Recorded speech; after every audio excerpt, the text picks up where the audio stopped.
Hello everyone. Another great day for StarCraft, don't we think? How are we doing today, son? I'm doing alright, buddy. How you doing today? Oh boy, we're here. The girls woke me up at 5:30 in the morning, so I've been up for more hours than I want to be.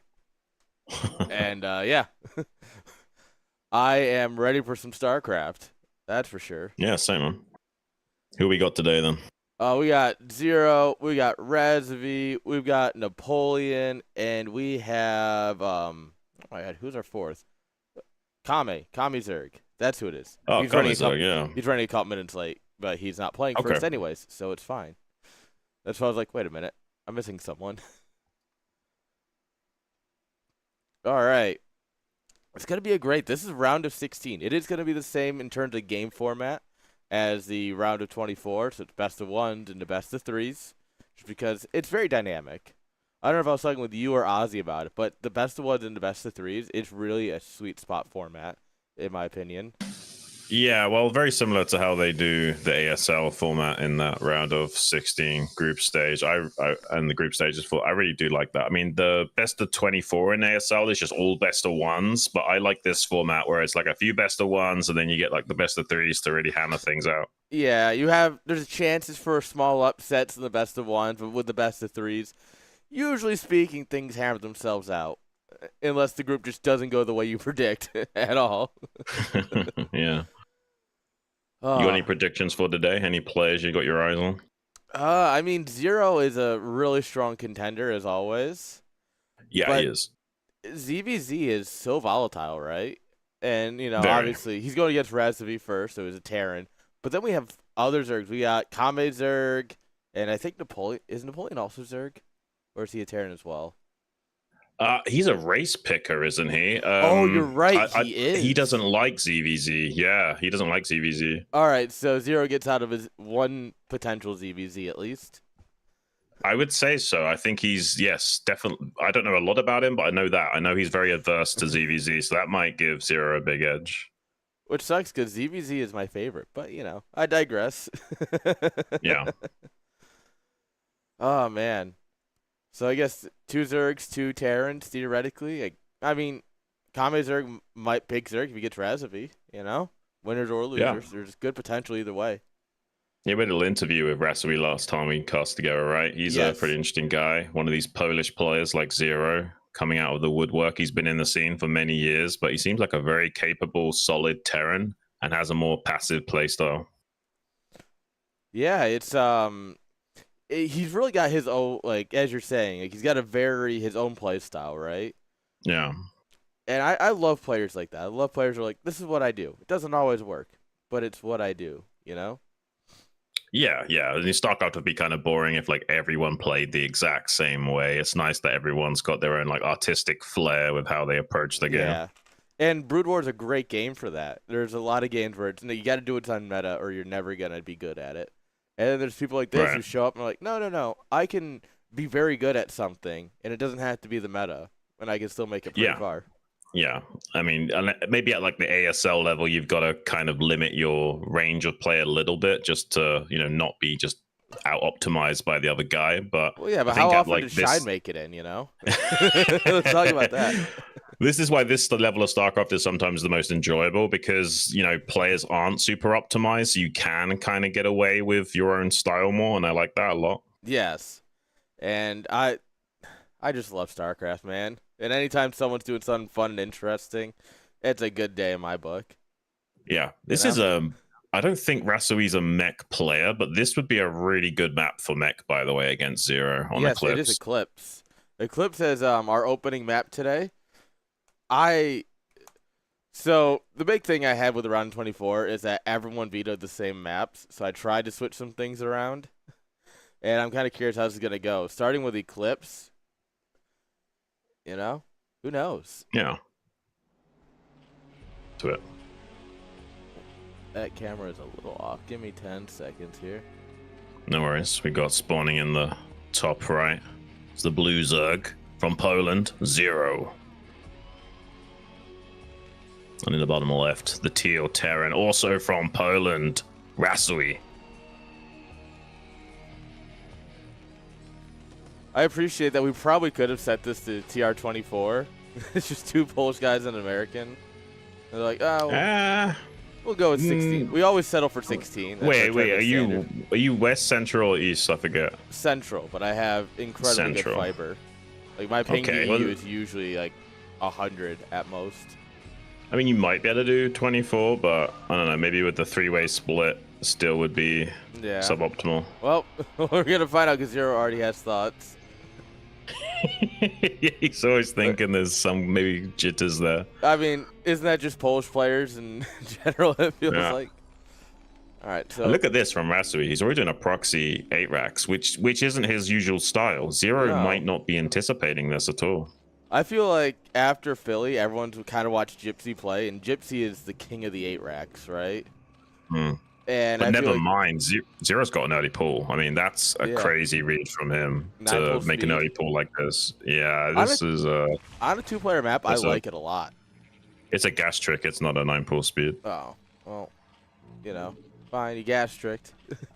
It's not that crazy of an aggressive play. It's literally just to be safe against 8 racks, BBS, maybe a 10 racks to optimize against that as well. Yeah, just shut down those kind of early plays. He goes a very quick pull, then goes lag, ? Sets it to high, so that way it's easier for his links to get surrounds. Now let's see if he scouts this, because this is going to be in the path of the Overlord. There is also a chance he could, if he wanted to, kill the Overlord rather than just committing to the rush itself. And he now knows where that Overlord is. So I'm curious, is he going to just eliminate this Overlord? Then I feel like that should set off an alarm bell. Like that's such a because you only come up from here and then you come up this way. Yeah, the SCV pathing was very weird, so maybe he could start to deduce that. He's going to find out really soon. This is a gas follow-up as well, so this is a pretty heavy commitment for Rasui. He wants to make a very fast factory and do some continuation damage with vultures as well. 6 lanes have been made, so he's got the maximum defensive force, but now has to contest this SCV blocking his natural hatchery. It's really annoying. Yeah, I like sending everything across here. He's going to try and stop this Marine from getting in, too, which would actually be huge. Nope, not going to get that one. Jimmy's friend seems like Rasui realized that he doesn't even got time to kill that Overlord. With the 6 lings being made, you kind of have to pull back to your ramp to deflect this. And hatchery made off center here. Maybe it would have been better to put that to the left so it's closer to the minerals, but it's okay. He's still going to get that extra production down. One Marine does die because it wasn't inside the safety net of those linebackers holding the ramp, but not terrible. No, it's overall good defense. I mean, 1 Marine is not great, but when you're going back, you know, it's not exactly the worst thing in the world. Yeah, I mean, the problem is that Zero did make a few additional lings. If he wanted to, he could challenge the ramp. With only 2 Marines behind the SCV wall, if there's only ever 2 SCVs, if he's slow to react, technically he could challenge the ramp, but it seems like Zero is not wanting to do that. He's more worried about a proxy or something else on the map that hasn't yet been found. Yeah, he really is checking everywhere just to be 100% safe, and that's just good play, right? You know, they open up 8 racks, like, what else could you be doing? In proxy factory after going for an 8 racks like that is actually quite common. You know, to do some kind of really high octane pressure play like that, and so it's good to be on the safe side. With this hatchery placement though, the sunken is going to be really off. He can get behind the minerals so easily here in the natural. Yeah, and so I mean, this when you're trying to move anything, like imagine Ultra trying to get down this ramp in 10 minutes, you know? Yeah. I think he's going to be more concerned about denying. Oh, that's a bit of a ballsy play, but he actually gets into the main base. Now he's going to patrol micro down a lot. You have to kind of maybe even pull drones at this point and try and get a surround on that vulture. With good micro, that vulture is going to kill a lot of stuff. We're going Hydra Den here, which is interesting that we're going that before layer. I know a lot of people prefer mutas before their hydras against. Well, he's worried about vulture drop, very fast 1/1/1 Wraith causing a bit of a headache. So he wants to get like at least some safety hydras out. But because he's not elected to surround this vulture preemptively and just wait for those hydras, he's now going to take a couple of drone losses. Looks like 2 so far, maybe a 3rd. Oh, wrong one. There it is. Oh, if he gets a 4th drone, that's kind of nuts. No. Quick miss target. But I mean, still, that's a lot of lost mining time. Look at all the drones they got pulled out of gas. But you kind of got to make a choice, right? You like wait for the hydras and don't lose mining time, but keep. You either lose mining time by surrounding the vulture, or you lose more drones. And he picked the latter of the two, but it does temporarily make his build more optimized. The problem is he's now just lost an overlord, and he's already stressed on lava because he's going to have to remake drones, and he made those hydras already. So Zero has very low production capability just for a few moments here. He's going to have to split his hydras as optimally as possible to not take any further losses. Yeah. Losing anything here to this Wraith would not quite be GG, but it'd be darn close, you know?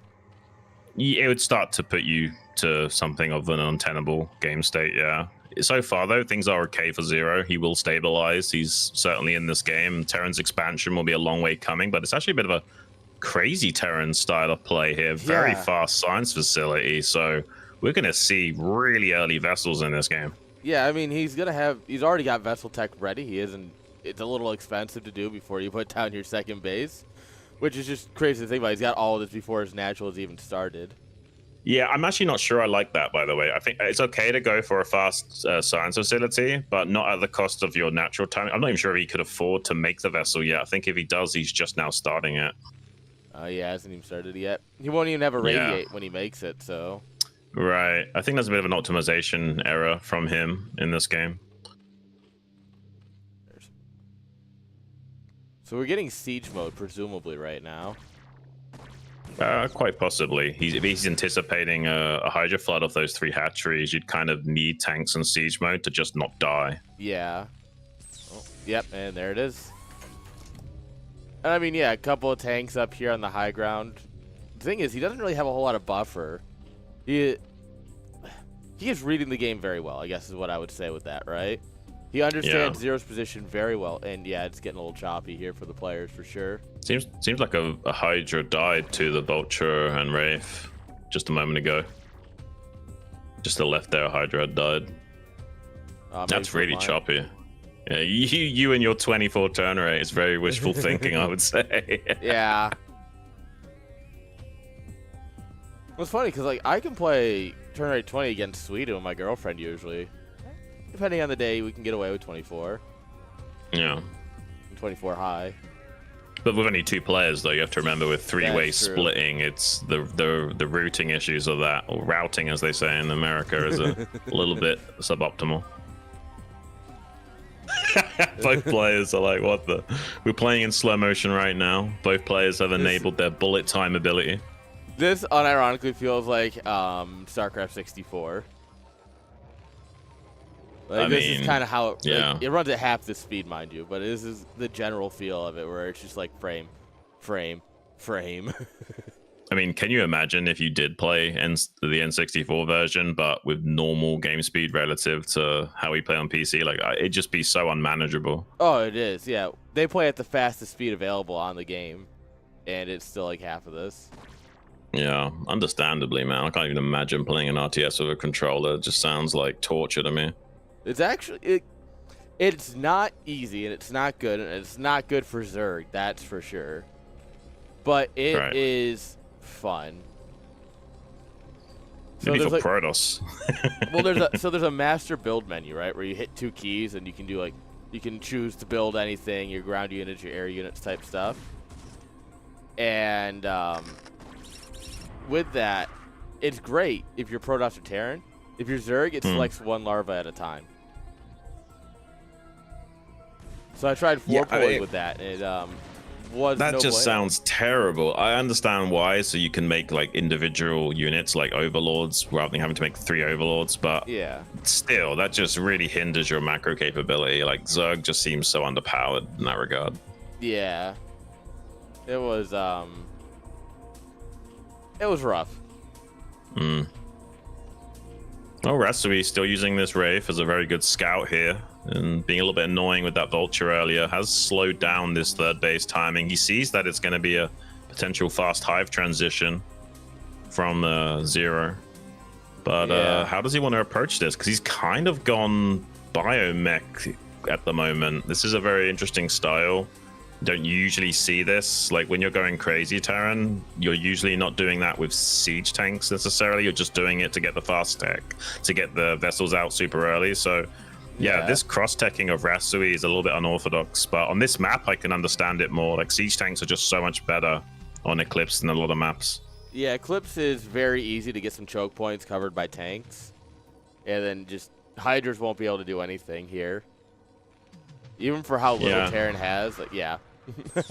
Yeah, that's about it. And he's not going to get a lot of value out of those vessels because of the lack of air from Zero. There's not even a Spire. So at the moment, I would say Zero, the more optimized of the two players. But yeah, those tanks have a lot of potential on this map and could just rip through his Hydras if he engages poorly. You kind of have to slam into the Terran all at once with all your forces brought to bear perfectly, or they just get eviscerated. I wonder if we're going to see Queen. Like, what's his plan to deal with the tanks, right? Is he going to go Queen? Like, because he has nothing that can actually deal with tanks at this moment. Yeah. Well, later on, you notice the hive has not started, so that seems to indicate to me he's thinking queens, but knows he can't make them just yet. So there'll be probably a window where he starts to pull queens, like 5 initially, and then maybe as many as 10 as the game progresses. But as you know, it's like a 2. Go on. Yeah. Oh, sorry. You're right. Yes, it takes forever to get the energy, and that's kind of my point here. Is that it's I don't know if he's got 2 minutes, as the Terran Razumi's just gonna send it across the map. Yeah. I mean, and since he can only make Hydras to stop this, it's going to be even more tricky. Like, assuming perfect play from the Terran and he sieges up at the right times and leapfrog forward towards Zero, this could actually just kill the Zerg if he does it right. And he has a D-Matrix as well, don't forget. True. D-Matrix is 75 or 100? 100. All right. He's still working 75 on is a radio. Almost. Yeah, he's close to 2. By the time the attack hits, he might even have 2. So Zero's in a little bit of trouble, honestly. He has to get a perfect surround or some kind of flank or at least a good concave setup so he can start gunning down those tanks individually. But this setup from Raspberry might be too hard to crack. He has got some lurker support to help rip through the bio. He's challenging the high ground now, trying to target down some of those tanks. No D-Matrix has been used. There's the first one. Baiting it out ahead of time is nice, getting the D-Matrix when you're all the way up there. But also it's like, you're still in a rough spot to try and break this. He's going to lead with the D-Matrix tanked. I like that a lot. Yeah. He hasn't got that many lurkers as well, which is a problem because most of them are now dead. So it's going to be tough to chew through that bio because, you know, with that explosive damage type, you're doing half damage to those Marines. So 8 shots to kill 1 Marine is a little bit suboptimal. He's going to try and pounce on that force now, gets one of the vessels. D-Matrix runs out. So he might have a chance at breaking this, but tanks are on the high ground. Lurkers don't worry about high ground miss potential, though. So we'll have 100% damage output with that. Yeah, he's breaking through it, but the bio has a lot of resilience to maintaining the fight against Hydras unless you're targeting down individual Marines depending on how many Hydras you've got. Yeah, I think the biggest issue we're about to run in here for Razvi is he's out of medic energy. Yeah, that's a good observation. That the both medics are run out, so he's going to have a really tough time punching through until he gets some reinforcements up here. And that might just be enough time for an extra couple of lurkers to pop out, a few more rounds of Hydras, Hives are on the way. Yeah, I think this is definitely holdable for Zero. Yeah, that was a crazy play from Zero. There is many worlds where he does that, and then he just gets flattened by tanks. Yeah, like, for sure. Ooh, that's painful, losing a vessel for free. Beautiful for Zerg. And the tank's not sieged up. He's going to try and challenge the ramp. This could also be a mistake, though, if Raspberry plays his cards right. I think this is an overextension from Zero. He's going to lose all of his forces. He might have just opened himself up to being slowly eliminated now. I don't think he's dead, but he's lost a lot of his punching power to keeping Raspberry away from his natural. Yeah, that's going to hurt a lot because that was, I mean, fuck, 60% of his army right there. Yeah, he's got like a control group and a half worth of units. Hydroling predominantly, though. 2 lurkers are on the way. They will be finishing in just a few seconds, but Rasui might be able to get on top of that. Tank out of position, though. That's a massive snipe. Rasui bleeding units like this might be the saving grace of Zero. Oh, Rasui's out of position as well. That's a really monstrous Oh, flank. He this gets is that beautiful. lurker. This is rough for Rasui. Completely out of position against this flanking force. Lost his momentum, losing that vessel for free, and then the tank. Oh, he's Really gonna lose so many troublesome. more vessels now. Yeah, Oh, he loses them all. gosh. I mean, Zero back from the dead right now. The biggest thing is we don't have +1 armor yet, right? So Lurker's still 2-shot. So when he's able to get Lurkers Yeah. right on top of them, you just rip right through all the Marines. Yeah, absolutely. He's got a 4th base now finished up, has 0. File mound on the way. It's going to be about a minute and a half until he's got that consume finished up, and suddenly Rasui is going to have to translate this into a much more later game to win it. We're adding on another factory. Yeah, I told you he's emphasizing this biomech style, and so far has had a hard time controlling his units adequately enough, and Yeah. it's not easy to do. Biomech is not in the meta for a reason. It's very complicated. Well, some people just want to play StarCraft 2, I guess. Like, killing this base is nice, though. I think Zero can maybe challenge this, but the fact that there's not much support for this Bioforce might make him think he can cut off the path of retreat to this. Yeah. Maybe he can somehow Grab get a lot that of Bioforce dead. reinforcements. Yeah, he can at least put on the counter pressure if he wanted to. One Ling doing his job to deny third base. He's actually floating the CC back, but it's not a bad choice because there's no way he can save that CC right now. No. So it kind of makes sense not to just let your 3rd die for free, and Zero's identified that that's an easy snack as well. But he won't get that CC at least. Well, Unless he just leaves it there. yeah, we do need to move it a little bit further. Oh gosh, no, it's actually no, gonna die. It's no. actually gonna die still. No. Not like this. Oh, he started moving it back as well, but he just left it there. Yeah, he moved it this far back. He's like, you need to move it about this far back, bud. Half measures. Now, this bio's not going to be able to accomplish much. We have lurkers on a ramp here. We have just our rally point here. Army coming in from behind. Yeah, and Consume's just about done as well. And Rasui might be done in this game now that he's not been able to establish that 3rd and has lost the command center. This is rough. That force is going to be decimated as well with that Hydra Lurker flying 0 in a monstrous macro mode that Rasui just can't contend with. Easily gobbles up and devours that biomass of those Terran forces to add to his swarm. Yeah, and the worst part is it lags a little bit, and we just get to watch it die in slow motion because there's even with perfect 24 low land ping, you're not saving that bioforce at that point. No. There's pretty much nothing you could have done there. Unfortunately, this is starting to look like a campaign mission for Rasui. Maybe he's got like a 20-minute timer at the top of his screen. Like he's got to survive for this amount of time so that the medevacs can come in and evacuate him. Yeah, he's hoping it. I don't think there's any help coming, though. I don't think there's any help coming as well, unless somehow the hand of God reaches down from the heavens and assists him. This looks pretty dire. Yeah. Those tanks are out of position as well. He could pounce on those. I'm surprised they haven't paused yet. The lag is really rough right about now.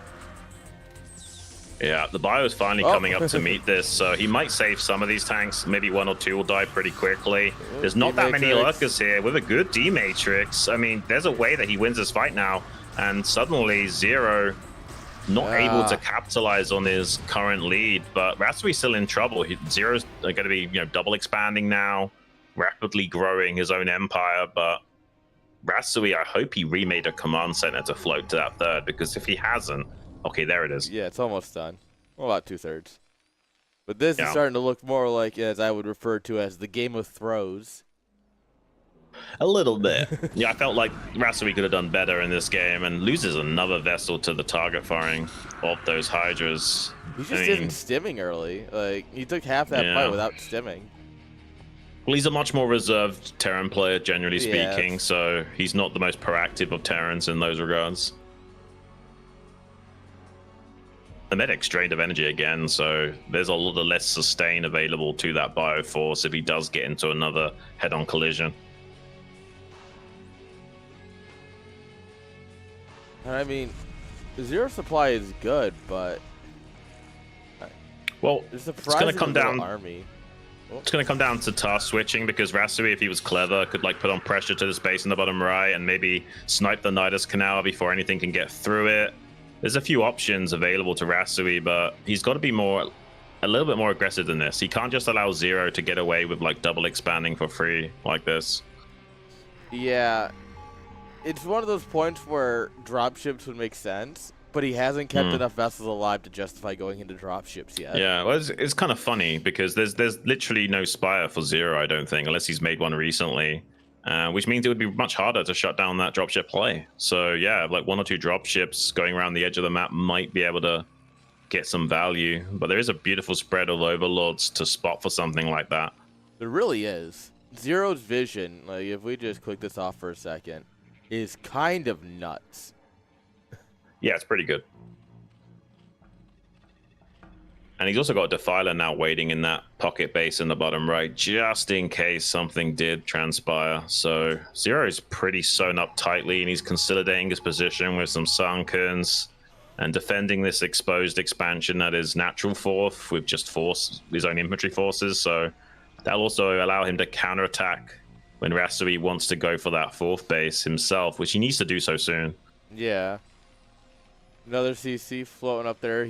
It'll get there someday. We believe in it. This is trucking along up there on that vertical axis. Few irradiates being cycled out on the lurkers. I mean, there is still a way for Rasui to win this, but the odds are against him for sure. Yeah, this is where it gets to that really grindy SK Terran game. Where it's all right. Well, yeah. You could win it, but you're gonna, irradiate a few units, wait a minute. Irradiate a few units, wait a minute, Yeah, he's not even mining gas at his third, is he? He's got 1 on gas. That's a mistake. He needs to be mining more gas. You can't make this many tanks and vessels with like 2.3 gas. It's just not good. And his main and natural mined out soon. Look at his bank, that tells you everything. Oh, he's already depleted. Yeah, you took that gas in the main earlier. I forgot. Yeah, natural still got some life in it, but wow. We missed the plague of the century. Well, I mean, those units are going to taste all the better with some chili sauce lathered all over them. Zero's just going to maintain the game state, take this base in the top left, and might poke in here a few times for plagues and maybe looking to launch cheap assaults on the ground under Dark Swarm. But with this many tanks, you have to be a little bit careful despite your lead. Yeah, Dark Swarm is one of those funny things where enough tanks will kill everything under Dark Swarm that isn't just a single unit. Yeah, obviously once the lurkers get burrowed under the Dark Swarm, you're fine, but getting them there can be tricky. It seems like he's managed to do it, though. He's got at least 2 unirradiated lurkers underneath there. So we'll be able to rip through some of these forces pretty cost efficiently. Plague on the tanks, too. That's a deal. That seals it right there. Yeah, I mean, and there's also another force of infantry for Zero, coming down that center lane. I'm not sure if there's still some tank. I think, yeah, there is some tanks still set up there. So maybe he can hold this rally point area. That's going to be crucial to keep cycling up units to defend the fourth base. But if Zero starts ramming it down with good macro, this is going to be a crazy hold for Rasui to pull off. Yeah, there is 1 lurker here, and we have 0 things that can hit it right now. Yeah. If there was 2 lurkers there, you could technically hit it because of splash damage. But with just 1, that is not how that works. Well, another beautiful plague as well. If he was mining more gas and had more vessel production, maybe he would have been able to avoid a situation like this instead of an answer for those lurkers under Dark Swarm. But at this point in the game, there's just not much he can do. No. He's technically holding some of these locations, but not effectively enough to win the game, it seems. Zero is going to slowly but surely start to bleed him dry. It's one of those moments where it's like, all right, Zero's run out of forces, but I wouldn't call it a hold, Like one of those moments. Yeah. I mean, it'd be so funny if like a queen came down and infested that command center as well. Yes. Just add some insult to injury. Finally, some good content out of IPSL. GG anyway, yeah. We Dark Swarm the tank. That's how we seal the deal here. Yeah, pretty convincing win from Zero. He kind of had a soul read on Raspi from the start, and Raspi thought he was being cute and clever with that fast proxy racks, but Zero already had his number, man. Yeah, no, it was a good idea. It's just Zero was ready for it, man. Yeah, yeah. And you do usually want to be greedy on maps like Eclipse. You know, it's a slightly longer rush distances, the forced cross, so going for a 12 hatch feels very tempting. Yeah. And I mean, it would it's absolutely tempting, and the fact that he didn't do it just says I play this guy a lot, you know? That to me that's yeah, we play a lot kind of moment where it's like, "Oh, I could 12 hatch on this map. It'll be great." Nah, he's probably going to 8 racks me or something. I think I was Rasui trying to be cute, knowing that Zero would expect him to play more reserved and passive, and tried to metagame Zero, but it actually completely backfired. Zero already had it figured out that he would go for something like that. Yeah. And it's just very well played, and that's why, like I said, Zero is probably my favorite to make it first out of the group. Yeah, he's certainly probably the strongest player out of all four of them. If you ask me that same question a few years ago, I probably would say he wouldn't be, but I think he's going to smash this group, honestly. Yeah, he's definitely gotten a lot better over time, it feels like. There was a time where Yeah, he'd yeah. be streaming, it's like, all right, he's like, a mid A rank Zerg. But these days, Right. he's like really powered up, especially in the tournament setting. I don't know what his ladder Yeah. rank is, but Yeah, I'm not like, sure about his MMR, but that doesn't always translate to tournament play. Sometimes you'll no. get like lower ranked players performing at a very high level, and you get these really strong S rank players that just can't perform in a tournament setting. So I don't really go based off MMR anyway when it comes to these events. And I think Zero is definitely a better tournament player than he is a ladder player. Absolutely. And I mean, maybe it's because he hosts tournaments that it helps a lot, or he plays in all of them. But I mean, like at last year at CS Land 3, he made it all the way to the finals. Like, Yeah, I think he's it a comes down to a gamer. lot of his. Yeah, it comes down to his grit and determination, man. I mean, like he's a really busy with all the production stuff that he does and organizing BSL, but he puts in the hours still. He does a little bit of practice. He plays a lot against some of his not pro gamer, but his like high level foreigner friends, and Yeah. he tries to allocate as much time as possible to competing himself, and was also a pretty good 2v2 player. So he's been able to Yeah. translate that Well, I mean, more and more in these recent times. if you want to see his dedication, he's going to win this, probably eat something very quickly, and then immediately go live for BSL round of 32. Man's nuts. Probably. Right? I mean, the guy's determined to win this fast as well, right? Like he wants Yeah. to get going so he can go and take care of BSL just after. So, yeah, he's definitely well motivated to getting out of this group first. And since he's going to be guaranteed a Zerg opponent, I think it's likely he's going to be going out 2-0. Yeah. Very good chance of that. His ZBZ is very strong. I'm not 100% sure of the numbers, but from what I've seen, I would probably assume it's his strongest matchup. Yeah, I don't know if it's just because he's, like you say, done a lot of broadcasting and he's seen how they play the game at a high level or whatever, but he certainly is one of those Zergs that gets it. I mean, every time I talk about Zerg versus Zerg when he's around, he seems dialed into what I'm saying and he seems to really know what he's doing. And he's also got a great mindset. Like in the past, I've criticized him a little bit in some of his ZVZs, like, oh, you lost because of this, this, and this. And he immediately was like, yeah, I should have done this, this, and this. And he seems to get it. And he has a great mindset about it, too. Yeah, he's a super great dude to talk to. If you ever get to meet Zero, highly would recommend. He's such a great dude. He, you can talk to him. It's like, oh, well, what about this? And he's like, oh, well, this, that. He's really knowledgeable, too. It's nuts. Yeah, yeah. And as to these other two guys, Napoleon and Kamezerg, I mean, Napoleon, like we were saying, is a bit of a race picker, doesn't like ZVZ at all. And Kamezerg, I mean, he's got his own style as well. So the fact that he's going to be forced to approach ZVZ in the meta way, because it's kind of hard to play off meta unless you're really good at playing Hydra. Yeah. This is suboptimal for both of them to beat Zero. I think maybe Kamezerg favorited over Napoleon, but either one of them are probably going to get stomped by Zero in the winner match. Yeah.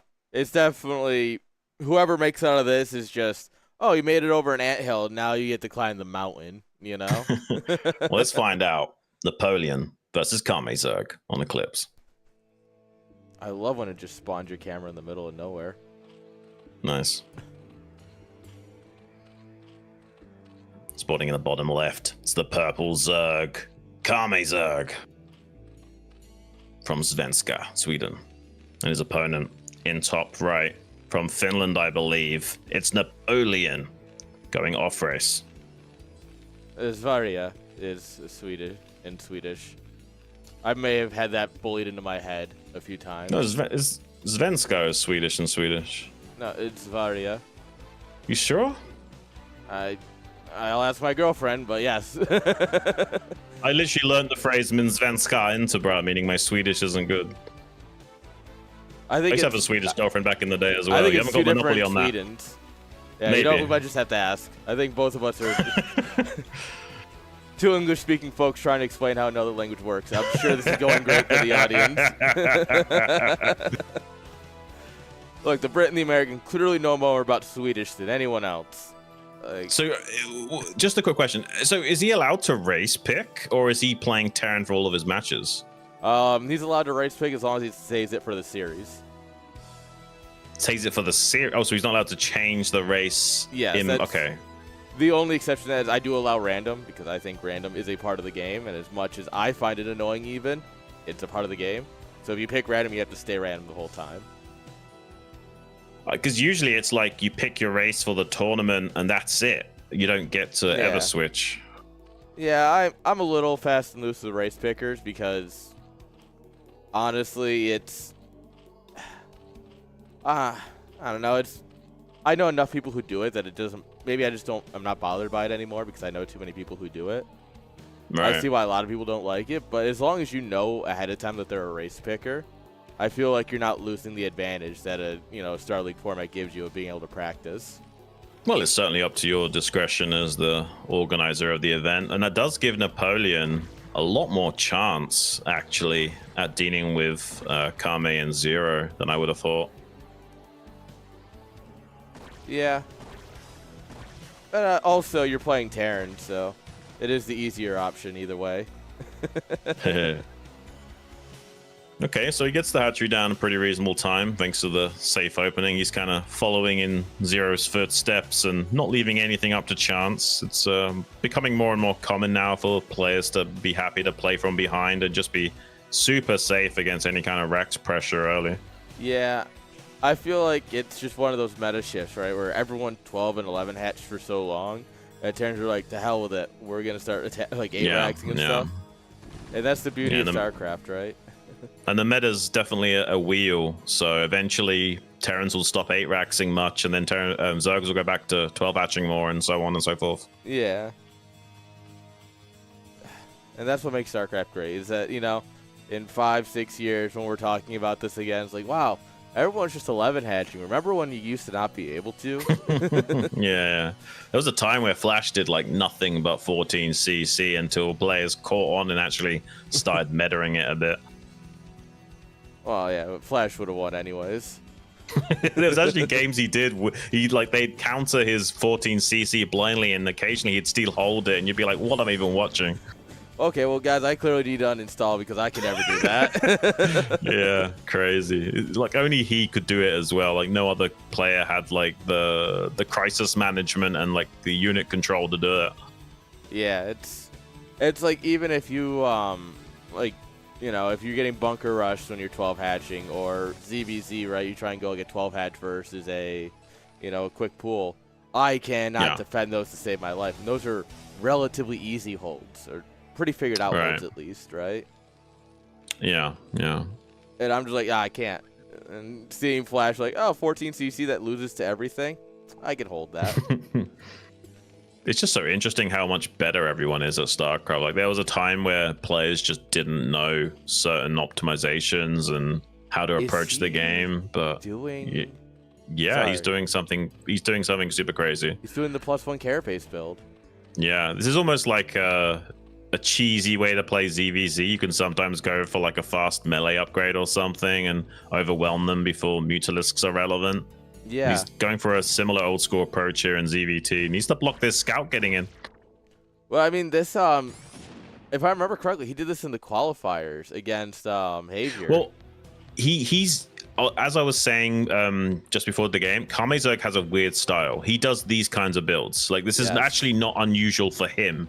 This is the kind of unorthodox way he approaches the game anyway. You'll see all kinds of craziness from him. He doesn't play the usual style of play at all. And that is, like I said earlier, exactly what I love and why I will be studying this replay later to figure out these builds. So that way I can apply them to my own opponents. And guys, if you give $10 a month, you could also study this replay and learn how to do it. Ooh. You might not want to do that, but like... Yeah. You can watch the replay and know what not to do as well, right? Exactly. He's actually going to try and run around with a few Zerglings, maybe to stab, to see if there's a bit of an undefended natural. But there is a fire bat to make sure something like that's not too successful. The Overlord sees it, so he's probably not going to commit to it. No, but now he has a good shot of getting a big surround in here, but these Lings just kind of... Hello? Ooh, Does someone want to attack? Are we both on move command? They were in the process of signing a peace treaty, and it kind of fell through at the last moment. Yeah. So that's probably a Hydra Den that we see there on screen, is it? Or is it a Spire? Up here, Hydra Den, Den. I expect it Den. Yeah, it's most likely going to be a Den. He's not really a great Mutalist micro kind of guy. This is most likely going to be, into Lurkers with some Hydra support, but it won't be like a committed Hydra Lurker style at all. Yeah. He still doesn't have an upgrade. I'm wondering if he went +1 range. Range? Oh, attack range. Yeah, I don't know about... Yeah, I doubt it. The upgrade should be hitting about now if he got something out about now, unless he just didn't start it right away or canceled it to optimize. I don't know, but it doesn't make any sense. He should have it by now. That is also another great thing about Brood Wars. We have no idea, and that makes it much more interesting. Yeah, it's like watching other people play poker where you can't see their whole cards and you're also guessing what is even going on. Yeah, imagine casting poker. There's the +1. Yeah, there it is. But you also can't see any of the player's cards, so someone just like shoves a bunch of chips and you're like, yeah, does he have it? That'd be so awkward to have to do that. Well, he's got 3 Sunkens. It's enough to hold a minimal threat right now. If he was able to reinforce the bio, 3 would not be enough, which is why he's adding a 4th. He knows that as soon as he conjoins these 2 bio forces together, he will be able to break him if he only had 3. So I like that he's being super safe. And it will be a long time until Lurker Aspect is finished and those eggs start hatching. Yeah, if you're going to do something like this, more Sunks, like, always throw down 1 more than you need, than you think you need, because you always think you need 1 less. That's just the rule of Sunkens. And you're usually like adding on 1 more like after every minute has passed based on how much more bio they can field. So like you maybe start off with 2, then add a third a minute later and a 4th 2 minutes later. Yeah. And kind of go like that. Cool. Scouting SV. Get him. Got him. Looks like Napoleon is making tanks though, so we will be able to challenge that sunken wall eventually. And if he does predominantly just have Lurker Ling, there is a way in which Napoleon can get a win out of this. Yeah. His best option is offense, or at least getting a bunch of stuff out in the map. So that way, when the tanks show up at your doorstep, you are fine. Yeah, it's not terrible. He did lose a lot of Lings, but even just keeping Napoleon away from your natural is important right now. You can't just let the Terran come across the map for free. No. You gotta slow it down. You want to add on a few extra spare Sunkens when the tanks get to your base, so that way they just have more to chew through. Yeah, and spread out so they don't take splash. Yes. But being proactive like this is good enough. If he can keep the Terran on the back foot for this phase of the game, it'll give him a lot longer to set up the defenses back at home, so he doesn't have to worry too much. Yeah, we have 3 tanks. So at any point, he could try and push through this because tanks outrange lurkers even in regular mode. And I think Kami's recognizing that. He's trying to get his 3rd up, and it's very exposed. Like, Kami has to be really careful with how he sets up in his unit control. He has got a Spire that's just about to finish up, but He's predominantly working with just lurkers and a few hydras and lings for his defense. So these be careful with that. That was actually a whole position lurker, by the way. But that was cheeky. If it hadn't gotten scanned, that would have been so great. Yeah. Oh, So the vessel's out now to make that harder. He almost catches a tank. He gets does the tank. Get it. That's huge. That's you kind of need like beautiful. 3 tanks to chew through the defensive line of the Zerg quickly enough. So sniping any tanks is a big win in Zerg. Yeah, every tank matters. I like that we got the Spire, at least even for Scourge, to try and slow down. Yeah, just for Scourge. Yeah, for sure. He's just going to go for it. I mean, if Napoleon doesn't pull his Marines back in time, he could start getting his army obliterated. Actually going to do a lot of damage. It's not enough, I don't think, to slow it down, but that's why we're going to just burrow further. These tanks are really bruised. You're so close to a D-Matrix, but he's not going to quite get it in the right timing. Almost kills the vessel. And that's the end of that push. Yeah, even manually targeted there to make sure the lurkers did as most damage as possible. This is going to be rough for Napoleon because he's lost his timing attack, and the Zerg getting a 3rd base up behind this will be really tricky for Napoleon to do any kind of economic damage as well as securing his own 3rd, which is currently being attacked right now. He's going to have to cancel that. Yeah.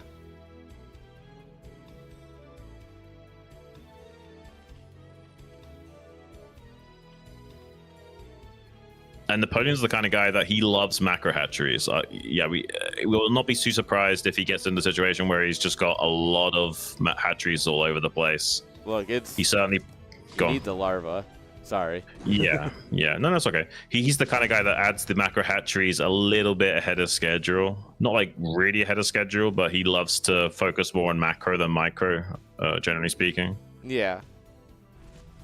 And that's something I've said for a while, is that you can macro your way out of a lot of things you can't micro your way out of, right? Both are very important, but sometimes microing 3 hydras for your life would just not be, it's not as good as having 20 hydras, you know? There's certainly situations where you should do more of one or the other, but overall macro tends to win out.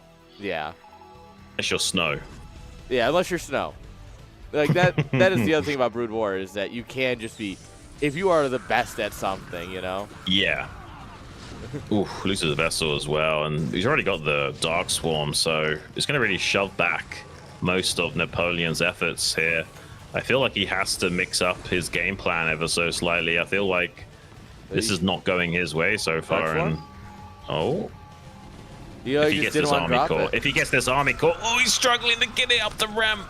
Oh man, this is getting painful. He's got +2 carapace, by the way, on those units. This is insane. So when these ultras pop, won't be long until he's got 4-1 upgrades. Yeah, these ultras are going to tear through everything. Like, if we can't stop +2 carapace lurkers, how are we going to stop +4 ultras? And Napoleon's kind of, playing himself in a way, because he's not even got the weapons upgrade yet. You got +4 ultras soon, and you don't even have +1 weapons finished. That's not a good sign. No,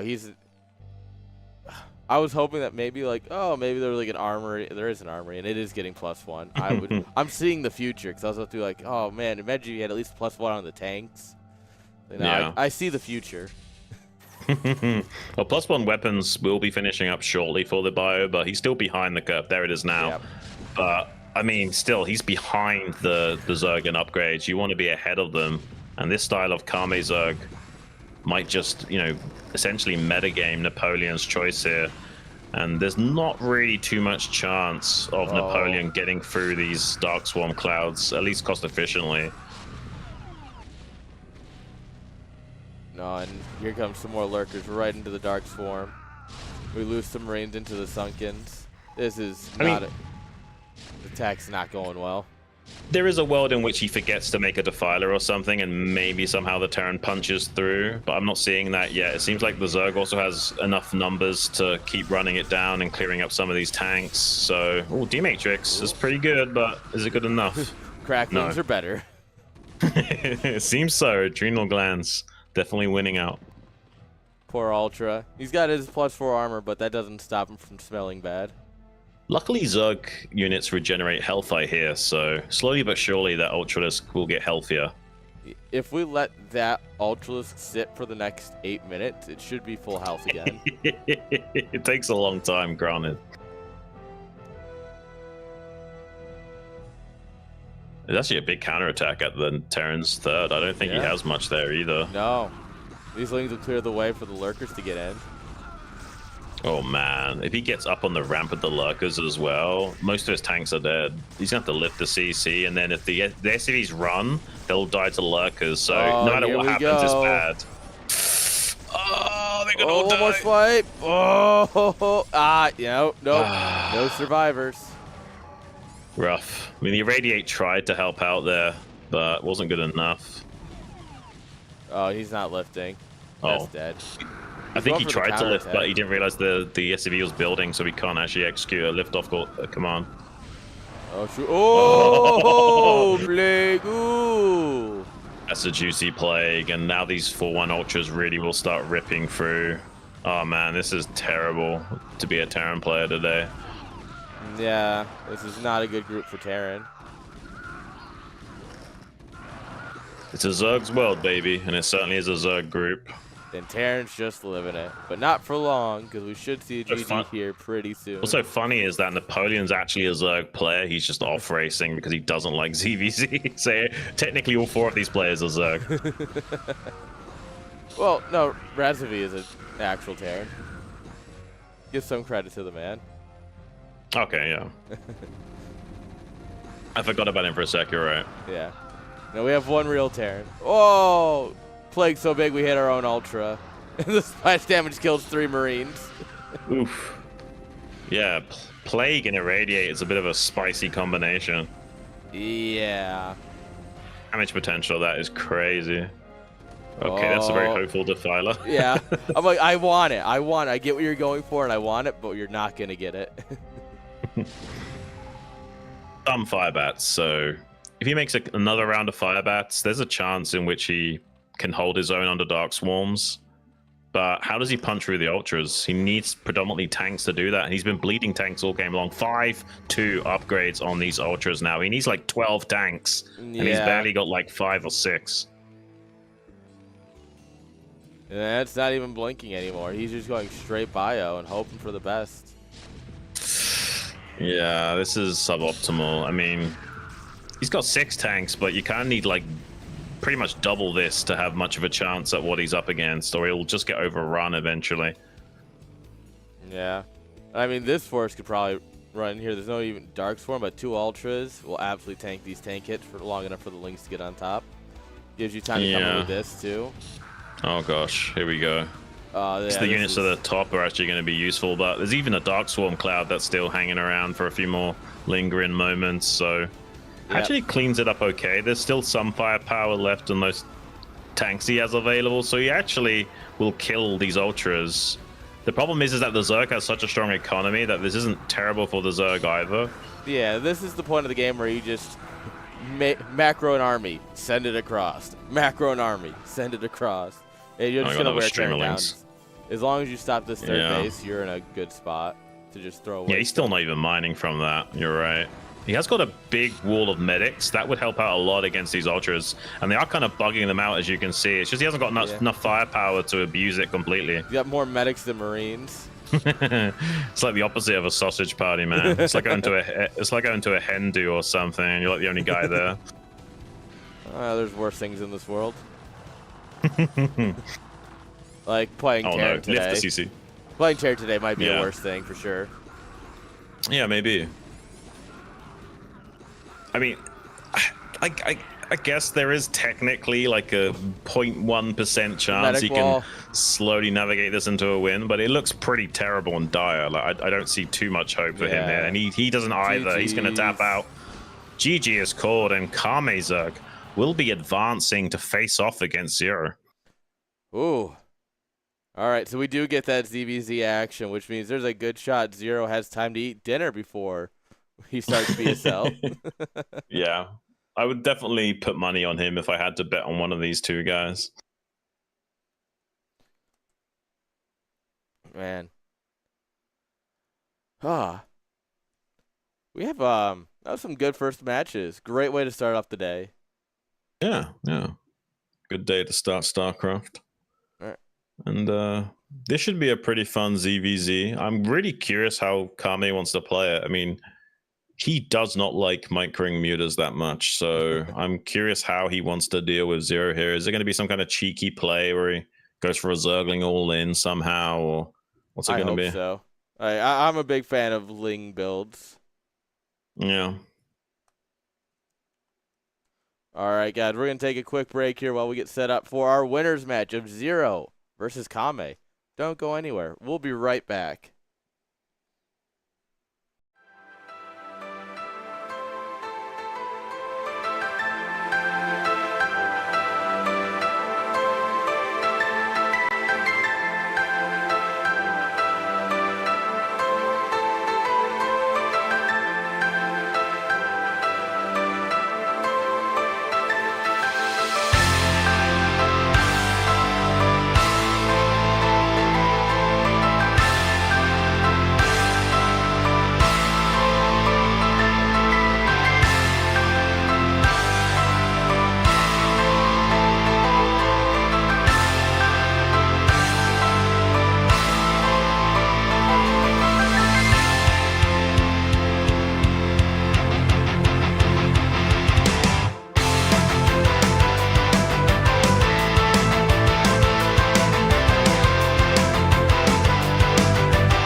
We are back.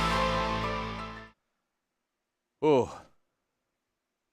It's time for more StarCraft. Let me get Look, the good time to me. Zero and Kame. ZVZ action. I don't know. I'm just really excited. I'm a big ZVZ enjoyer, so like I'm just excited, you know. Especially with Kamizo, because I'm not too familiar with how he plays ZVZ, and I know he doesn't like to micromutas, so I'm curious if he has got something really spicy cooked up. Talked a little bit before about how you can do like a fast Evo +1 melee attack in ZVZ as well. You might go for something like that, or just a Ling Flood. Yeah, I have a small +1 build that I've been using for a while, and it's honestly a lot of fun. It's like a 12, 11, 10, 10, and everyone I've played that isn't Striker has lost to it at least once. It's a good build if you don't know how to defend it, or you're at least not expecting it. Yeah, even a weaker opponent can easily smash you with something like that if you get caught off guard. Yeah, absolutely. And it's just because it's unless you realize +1's happening, you'll go, oh, you know, we've got about the same amount of Lings, or I've got like a sunken, you know. +1 Lings don't care.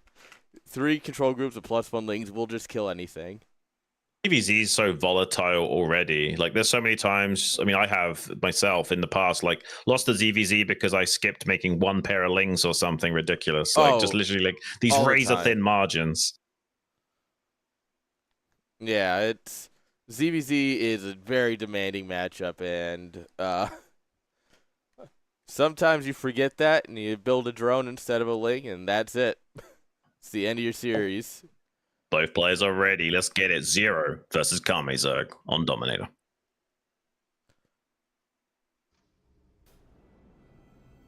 Spawning in the top left, sporting the teal trunks. It's Kamezerg. In the bottom left, feeling brown, so you never know if he's pooped himself. It's Zero. You should have worn the brown pants today. Yeah, that's my reference. Yeah, they say that's why the British wear red coats in the old school days. You know, like just so you to boost morale, so you couldn't see the blood in your friend's coat. Yeah, I mean, didn't really work now, did it? At least against us, but like you got lucky. You got lucky, okay, buddy. Skill. That one guy saw us coming and managed to get the jump on us. Nah, you had the pure dice roll on your hand. That's and we eventually was like, they're all a bunch of scum, and we'll let you have it. Have your little Independence Day. We're glad to get rid of you. Yeah, and now you guys follow us around. But yeah, you're like now our big brother in a way. We just kind of like hide behind you and let you be the baddies of the world, you know? Oh, man. Funny how much a couple hundred years has changed the world. Absolutely, man. Times are changing. Change is the only constant. Well, there is one exception to that, and that's Brood War. Somehow this game hasn't changed. Okay. Excluding remastered, it hasn't changed since 2001, you know? Yeah, change in the sense of like patch notes and what have you. Yeah. The main change is, you know, players' individual take on the game, their skill, the meta shifts, and the maps they play on, yeah. Well, you think about it, the maps in which we play on, they are the patch notes when you think about it. True. And that's where we get something like Knockout, where you have the trench now. Try and slow down busts. And I think like the eggs in the natural and other maps where it's like making it so that there's always going to be a hole in that Terran wall in and stuff like that. I think we're going to see more trenches next season. You reckon? I have a feeling like a lot of people like it. I don't know if we're going to see them in the same way, but I wouldn't be surprised if we saw more. Like, yeah, I mean, you can go old school and there you can do like main and natural same level and a trench in between them. I can see something like that. Yeah, I like what they've been doing with the ASL map pools recently. I mean, Death Valley was kind of a crazy map, but I think it was you need a little bit of spice in the ASL. Like, it's great to have a few macro maps and then two maps which are a bit unusual but mostly standard, and then like one crazy spicy map every time. Well, I mean, look at all the games Roaring Currents gave us, right? Yes. This season alone. it wasn't a balanced map, but it, like Snow says, it allows for these crazy games you would never usually see. And even he liked it despite it being imbalanced against him. But Yeah. seems like we got a fast expansion from Kame, whereas Zero, you know, he's going for a very fast pull. Will he be able to kill this hatchery? Because, I mean, you know, if you pull the drones right now, you can defend this, but it does rely on very good micro and control. He's pulling a lot of drones for this. I don't think you need to pull this many. He also breaks him a bit early, so he doesn't actually get the right drill. I mean, with good target firing, I mean, it's a nice attempt. He's finally got some links popping out. Maybe he can actually hold this hatchery, but he needs to drill better with the drones. Yeah, but he's only got 2 drones mining minerals right now. You need 3 to continue. He should have stopped mining gas for a second, probably. That's the main issue, is that he left some drones on gas. He should have just pulled the drones off gas and then, you know, defend with spores.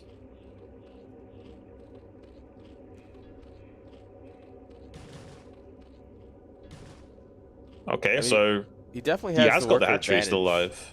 Yeah, I mean, this is if he live, he's in a really good spot. Speed just kicked in, so Zero's going to try and like target down some drones tactically and not worry about the hatchery anymore. But honestly, Kame's done a pretty good job of holding this, all things considering.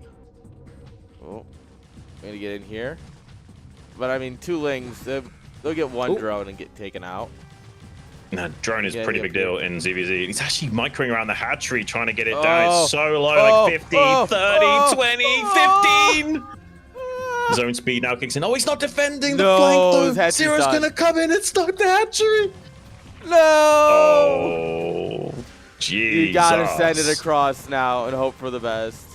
I mean, he has got a moment where he's got a lot more lava still. You know, he's just got some links popping out. He's got another lava chilling on that natural. He could try and run it down. Zero has got a sunken on the way, but it's not finished just yet. Spire's about to pop as well. He makes a second. He is concerned. Oh, he's targeting the Spire. The sunken's just about to finish, but I don't think it's going to be in time to save the Spire. No. Oh, come on. Finish it. You got to finish the Spire, brother. Thank you. Okay, you can also get a drone or 2 here. You can maybe get a drone as well. Not quite. Look at that drone stack. That was beautifully stacked. Yeah, yeah. He probably should have been able to get... He's going to sunken push. He's going to sunken push. He's going to build sunkens in his base. Oh, yes. But he has got a Mutalisk Scout, so this is a really bizarre situation we're about to have. He's going to counter sunken and send his own muter across the map. This is a bizarre... I actually think that Zero's done this because he's counter-sunkening the one in his main, and he's got the Mutalisk that's challenging the mineral line. So I think he's done it. I do agree that this is going to be it. He can put a sunken, I think, in the bottom right, but it's going to be targeted easily. He needs to put it one more to the right, I think. Yeah, GG is called. A fun game, but Zero, man. Kind of good at the game. Yeah, pretty good. And he gets out 2-0 and now can go and focus on his BSL cast. So he's probably as happy as any camper ever was. That was game 1. You still got to win 1 more. Oh, my bad. I'm jumping ahead of things here. Keep thinking this is... Too. I'm more thinking like best of round of 24 format from ASL rather than round of 16. Razby's clearly reading your mind. He's like, wait, it's over? It's like, nope, no, we got 1 more. Yeah. But yeah, I mean, I'd be so shocked if Zero didn't win this overall. There's a chance that I think he'll lose a game, but I think he should win the best of 3 series for sure. Yes.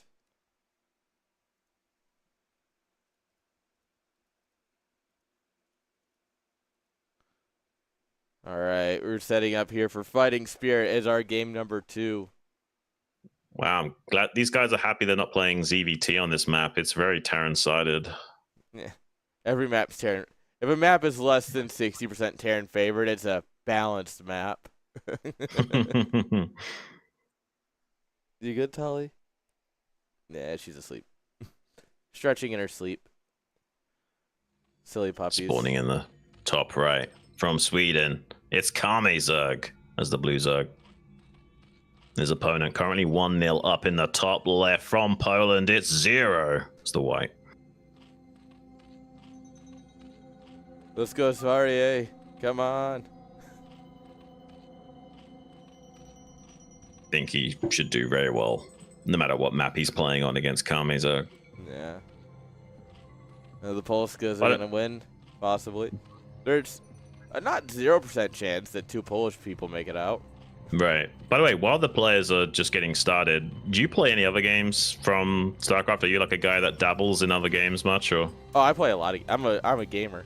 I'm a certified gamer. Have you played any like new games recently? Like, have you heard of the Dispatch that's recently come out? It's more of like a narration-based animation game. It's actually pretty good if you like dialogue in games and decisions and stuff. That sounds good. I've been playing Battlefield a lot recently, and they actually Lenovo just did a giveaway of Frostpunk CD keys. And Frostpunk's good, man. I'm gonna be streaming that. I've never played it before. I've watched someone play it, like bits and pieces. I think number one is better than 2, but number 2 has a lot. It's more macro in terms of like there's a lot more that's going on. But overall, I preferred Frostpunk 1. Yeah, so I'm gonna be streaming that probably on Tuesdays, and then Wednesday, Thursday CPL casting. Yeah, I really like the theme of that game. It was super cool. Yeah, all I know is that at some point you can choose to send the children into the mines. And I know that the children yearn for the mines. Yeah, that's wouldn't all I be know some about kind the of game. edgy game about child labor, right? Yeah, it's gonna be fun, and I mean, never turning down a free CD key, right?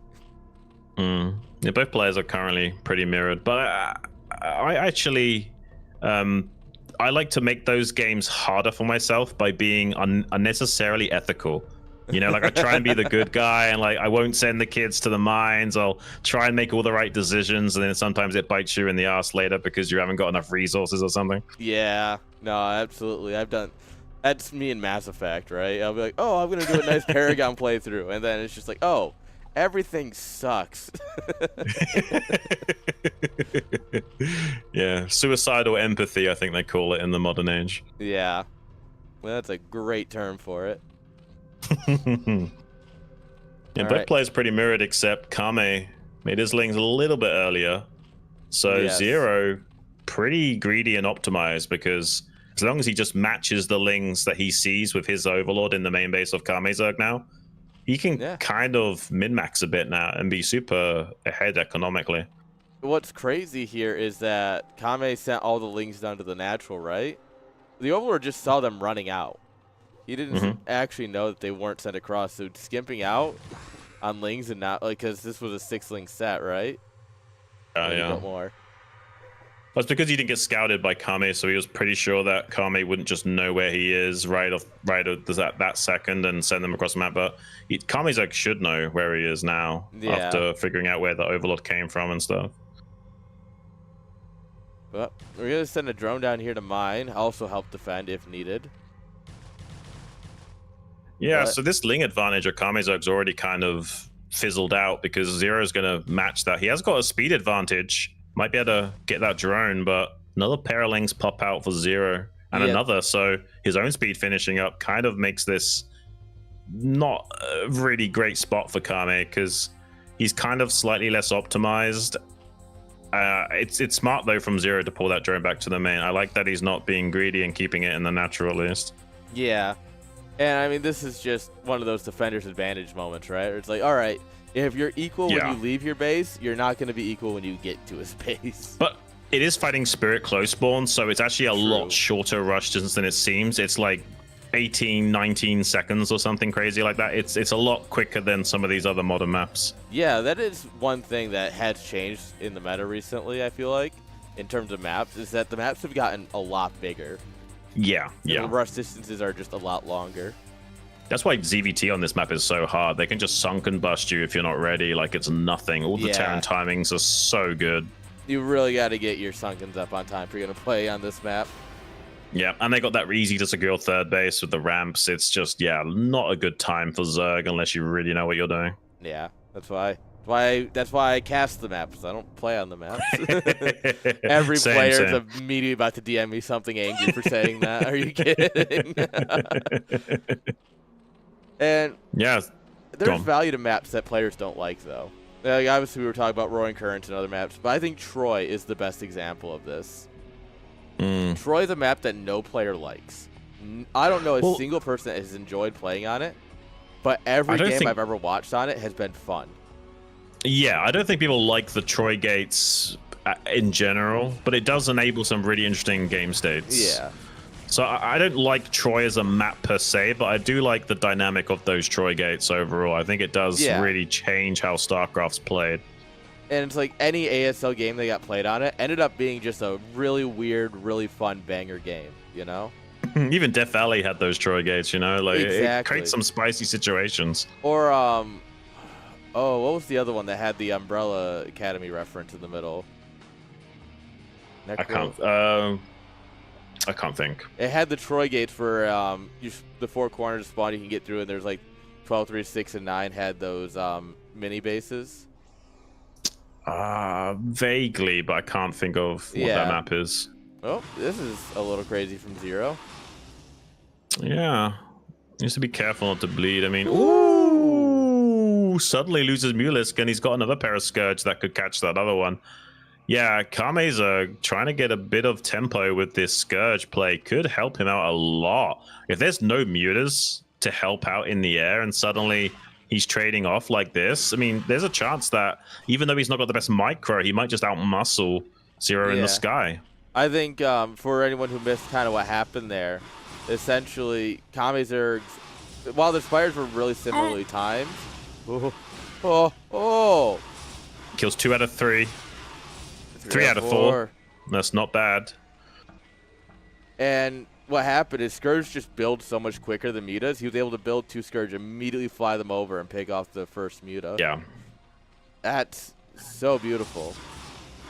Oh, he's going to catch this muta in the natural. That's crazy. If he gets these 2 Scourge as well, Kame's suddenly in a very good spot. Even as a full HP muta joining the fray. Zero in a lot of trouble now. I'm not even sure he can recover this. There are 2 low HP mutas. If he targets those down, it's going to be great. One of them does fall, then the other one. So he will be able to bat this back for the time being.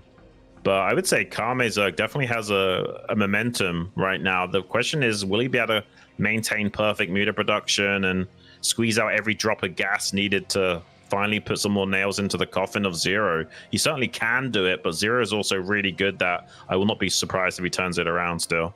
Nemesis. Thank you, chat. Nemesis. I was thinking Nemesis. Why didn't I say it? I'm like, I know it's a freaking Resident Evil reference, and I just could not pick it up for the life of me. I had it on the tip of my tongue, but I couldn't quite get the name in my head. Oh, man.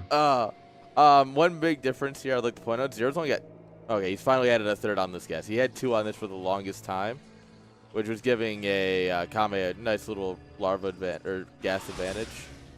Yeah, ooh, getting a couple of drone kills here, but will he get away? I don't think so. He's going to be forced to engage. Zero's going to chase him down. If he doesn't, maybe... He's got more mutas. Okay. Yeah, he has got a lot more mutas, so he's actually winning out quite sizably here. Zero going to be in a lot of trouble. Something that people don't realize is that 1 muta advantage in a fight does not mean you win with 1 extra muta. It means you usually win with like 2 in this scenario. It's kind of like a lot of things. Like when you got like 4 vultures versus 3, you'll just absolutely devastate them because you'll 2-shot them down before they can really react. Yeah. And the next option is to just send it across. The problem is, Kame also made a lot of lings and hasn't done anything with them. Well, it's going to help out a lot against this counterattack of Zero. Even as the Mutalisks joining, Zero's in trouble, man. Like, he's going to have to do something. So he does get a couple of muta kills with some cheeky Scourge. Needs to be careful that doesn't happen to him, though. Yep. Ooh. Oh, that was beautiful. Kame forcing the mutas back into his Scourge. Oh, but he's got a rally point, so he's got more and more Mutalisks just flying over here to the left. That might be disastrous for Kame. Instead of a big brain, it was clearly just a rally. You're right. It worked really well, though. Kame should still win, though. He's got a superior muta count. If he can just control these units properly, he can definitely translate this into a winning situation. He's actually going to go on the ground with some lings, run by into the main base while distracting Zero in the air with his mutas. So I think he's about to close this game out. GG. Yeah, GG. And we're all tied up in this series. ZVZ, man, you never know who's going to win until it's over. Yeah. I think Zero got completely caught with his pants down with that Scourge play. He wasn't anticipating having to deal with that. No, that was such a great idea. And like I said, yeah, the Spires, like I mean, his Spire was like a second or two faster, right? Which obviously made a bigger difference.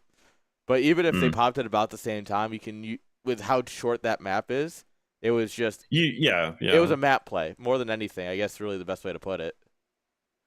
Yeah, he definitely exploited the spawn locations on the map for sure to help him out just a little bit in that game. Yeah, and I mean that's just understanding the game helps a lot with stuff like that. Right. So what maps are banned? What we got left? What are they going to be playing on? The last map is Knockout. Ooh, okay. Well, it's certainly a bigger map, harder to get away with those kinds of tempo shenanigans. Might just be what Zero needs to close out the series. Yeah, and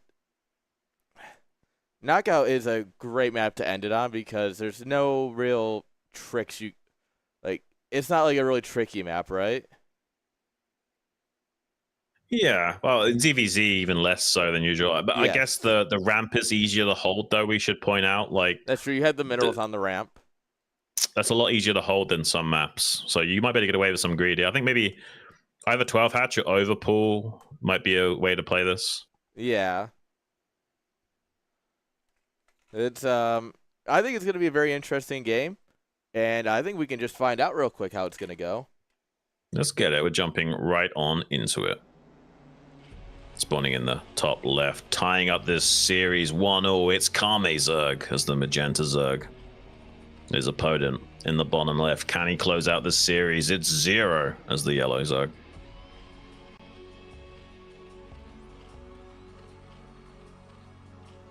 So what do you think is gonna happen? You got any hot predictions?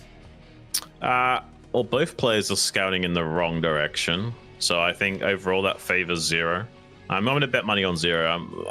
I'm a little bit biased, I will admit, but I think he's overall the better Zerg player. Yeah, I definitely agree that I think Zero's the better player. But I don't know. I mean, Kame won. I mean, obviously it was because of that first Muta snipe, probably. But he did just win a Muta versus Muta game. And I think that is True. worth pointing out. That's going to give him a lot more of a mojo boost, right? Like his confidence will be at an all-time high now relative to the first game feeling. So probably believes in himself a lot more than he did earlier. Yeah. That's definitely got to be like we're cooking. Overgas. Okay. Okay. Yeah. I mean, it's greedy, but it has the potential to pay off in a big way. If both players go one base and they both more or less tech the same way, this could really pay off later on in the game. Yeah, the quick link speed that comes with an overgas is really going to help, I think, if he wants to try and end it quicker. Yeah, looks like 0. Going to be playing one base. Not surprised by that at all. I mean, you can get away with a 12 hatch on a map like this, but I would be more inclined to stay one base still, especially with those minerals on the ramp to make blocking way more cost efficient. This is a good one base Zerg map, like in terms of ZVC. Yeah, I would say so.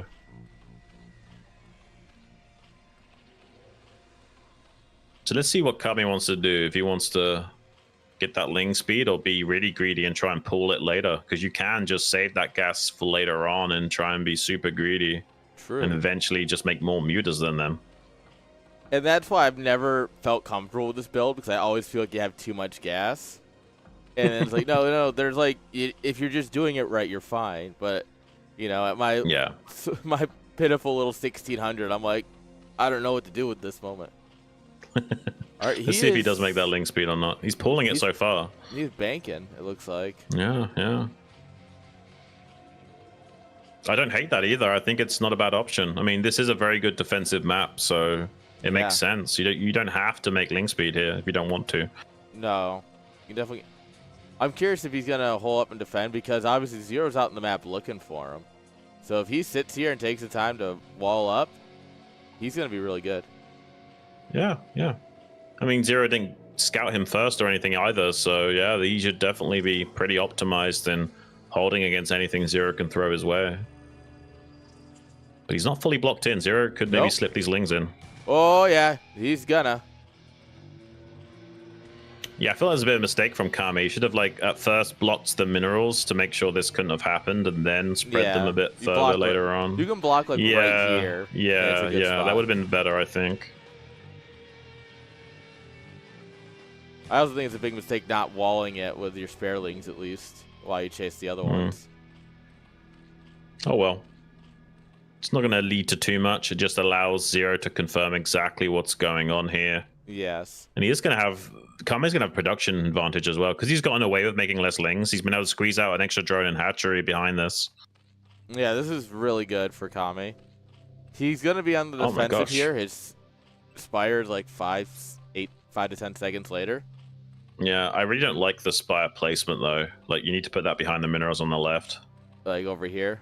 Yeah, it's not good to be there. It's too snipeable, for one, and it's not helping your SimCity for two. No, it's definitely not. But he does have the sunken here at least. So it should cover this area right here. Yeah. I definitely get what you mean. It's definitely...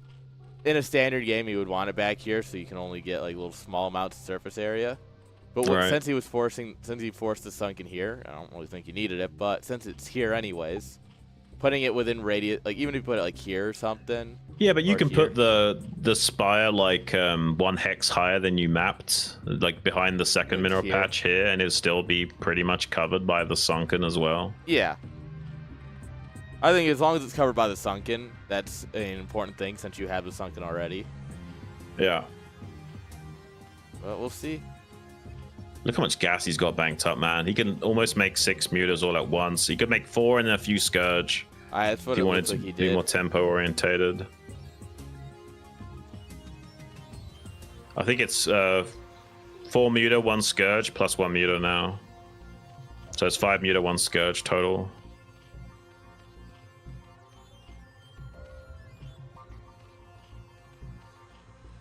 Yep, and there goes the Scourge.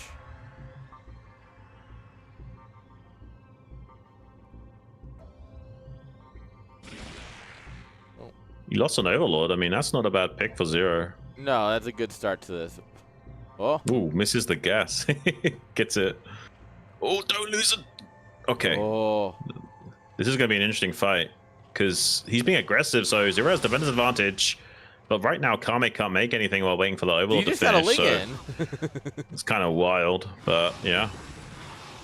Oh, he's going to use the mutas on the ground to help get through the defensive line of the Zerglings. I love that. Scourge on Scourge Violence. Yeah, but right now he has way more mutas, does Zero. Yeah. I think. Zero's got one it's like 6 to 5, so that's a big win for Zero. Like, a lot more mutas will be left alive after that fight. As you can see, having just 1 muta advantage is a big deal. Yeah. I went from 1 muta extra to now like 3 mutas extra. Well, it was 2 with 1 showing up, so yeah, it was like 4 to 2 in the end of that initial fight. Yeah, it's truly nuts, and I don't think, as someone who appreciates ZVZ maybe a little too much, I don't think people appreciate it enough.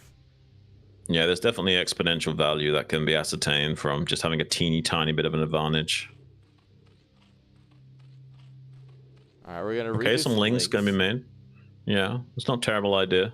Because, I mean, Kame could put on pressure on the ground and the air now and kind of split the attention of Zero. Oh, yeah. He distracts him across the map. Go on. Sorry. Yeah, keeping like 6 to 10 links here. And like you pull the mutas out or you know that he's running by with the muta somewhere else. You just send the links in. Just consistently doing stuff like that is so useful. There's a lot of those tactics in ZVZ where you're like setting up 1-2 punch combinations and just trying to overwhelm your opponent's ability to even keep track of what's going on. Yeah, and like you said earlier, killing 1 drone is such a big thing that if you can sneak in 5-6 lings at a time to snipe 1 drone, like... Yeah. This is a risky play from Kame, though, to let his mutas go that deep. He needs to have really good predictions and control.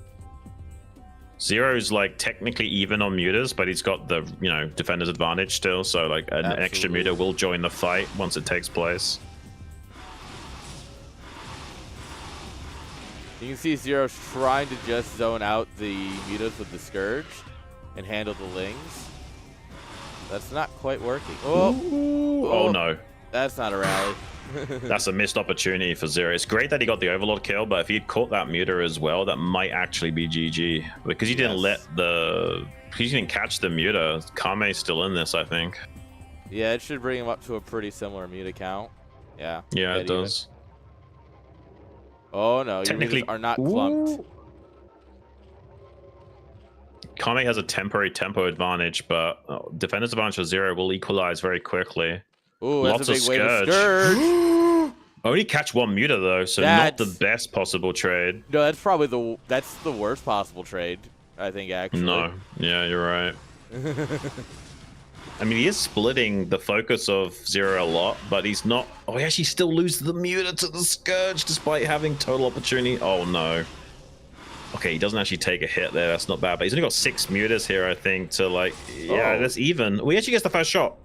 He gets the first volley, so he will be able to be okay and force Zero back for a second. This is a tough spot. This is both players are definitely all in focus at this moment because there's this is 100% of your brain kind of ZVZ. It's the moment you look away, the moment you try and like take a breather, is the moment he's gonna run in, backstab you, and kill a drone. Yeah, and Zero keeps missing these opportunities to punish. Like every time the mutas fly in, if he like runs to where the mutas are going to be rather than where they are, he should be able to catch them on the exit. And he doesn't. All right, we're gonna. Oh, now he's distracted chasing this while the Lings are in the natural as well for Kamezug. He is going to lose the air fight, but the Lings might be able to get the hatchery. Yeah, that natural is doomed. Forces the breakaway. We're gonna try and defend into the main here because a couple Lings split in, which is cool and all, but now this hatchery is absolutely dead. Yeah, that was like the one main win condition for Zero, was eventually just having more gas than Kamezug, but now he's lost that potential to win the game in a straightforward way, so he has to start making some plays himself soon. Yeah, Zero is sat on the back foot this entire game, and that is not a way to win a game. I mean, it is if he has that base alive, right? But with it dead, now he's got to do something. He's got more mutas. He's got one more muta. He's catching an Overlord, but Kame's got an extra built already, so that won't supply block him. He's going to try and force a cancel on this natural if he wanted to. If he forces the fight, forces Kame back. But he's actually just going to take the fight. This is not good from Kame. He just took way too much unnecessary damage. There's a world where you sit on top of the building hatchery and you let it eat bounces. Yeah, but even with that, ran around it. And yeah, he ran around it and missed damage output and stuff. This is not good. I mean, he's got a couple of Lings distracting the drones from mining, but yeah, he's going to lose all of his own drones now. I think this is it. I think so. A very well fought game. Very good series showing from Kame, but unfortunately, in the end, it does look like Poland will prevail. Yeah, it was very close for Kame, but it does seem like he was lacking the cigar in his Tinder profile, so he doesn't get matched. Nope. And I mean, credit to him. He killed a lot of drones. Like, we're down to 5 drones over here. Like, 6? Where do they keep coming from? The heck? Like, he clearly has done a lot of economical damage, but he has none. Unfortunately, 5 or 6 is still more than 1. Bit of a blowout of air from Zero. I think he's relieved that he closed that out because it was very close to being a loss for him. Yes. All right. Well, let's see if we can't drag in Zero for a quick interview.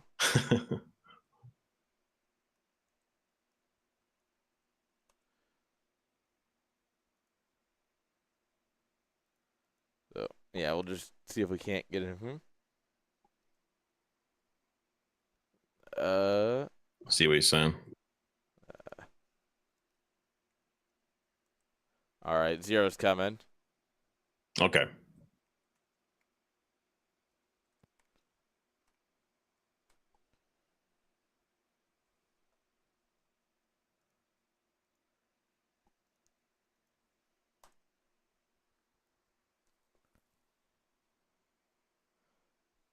All right, so we'll get Zero in here.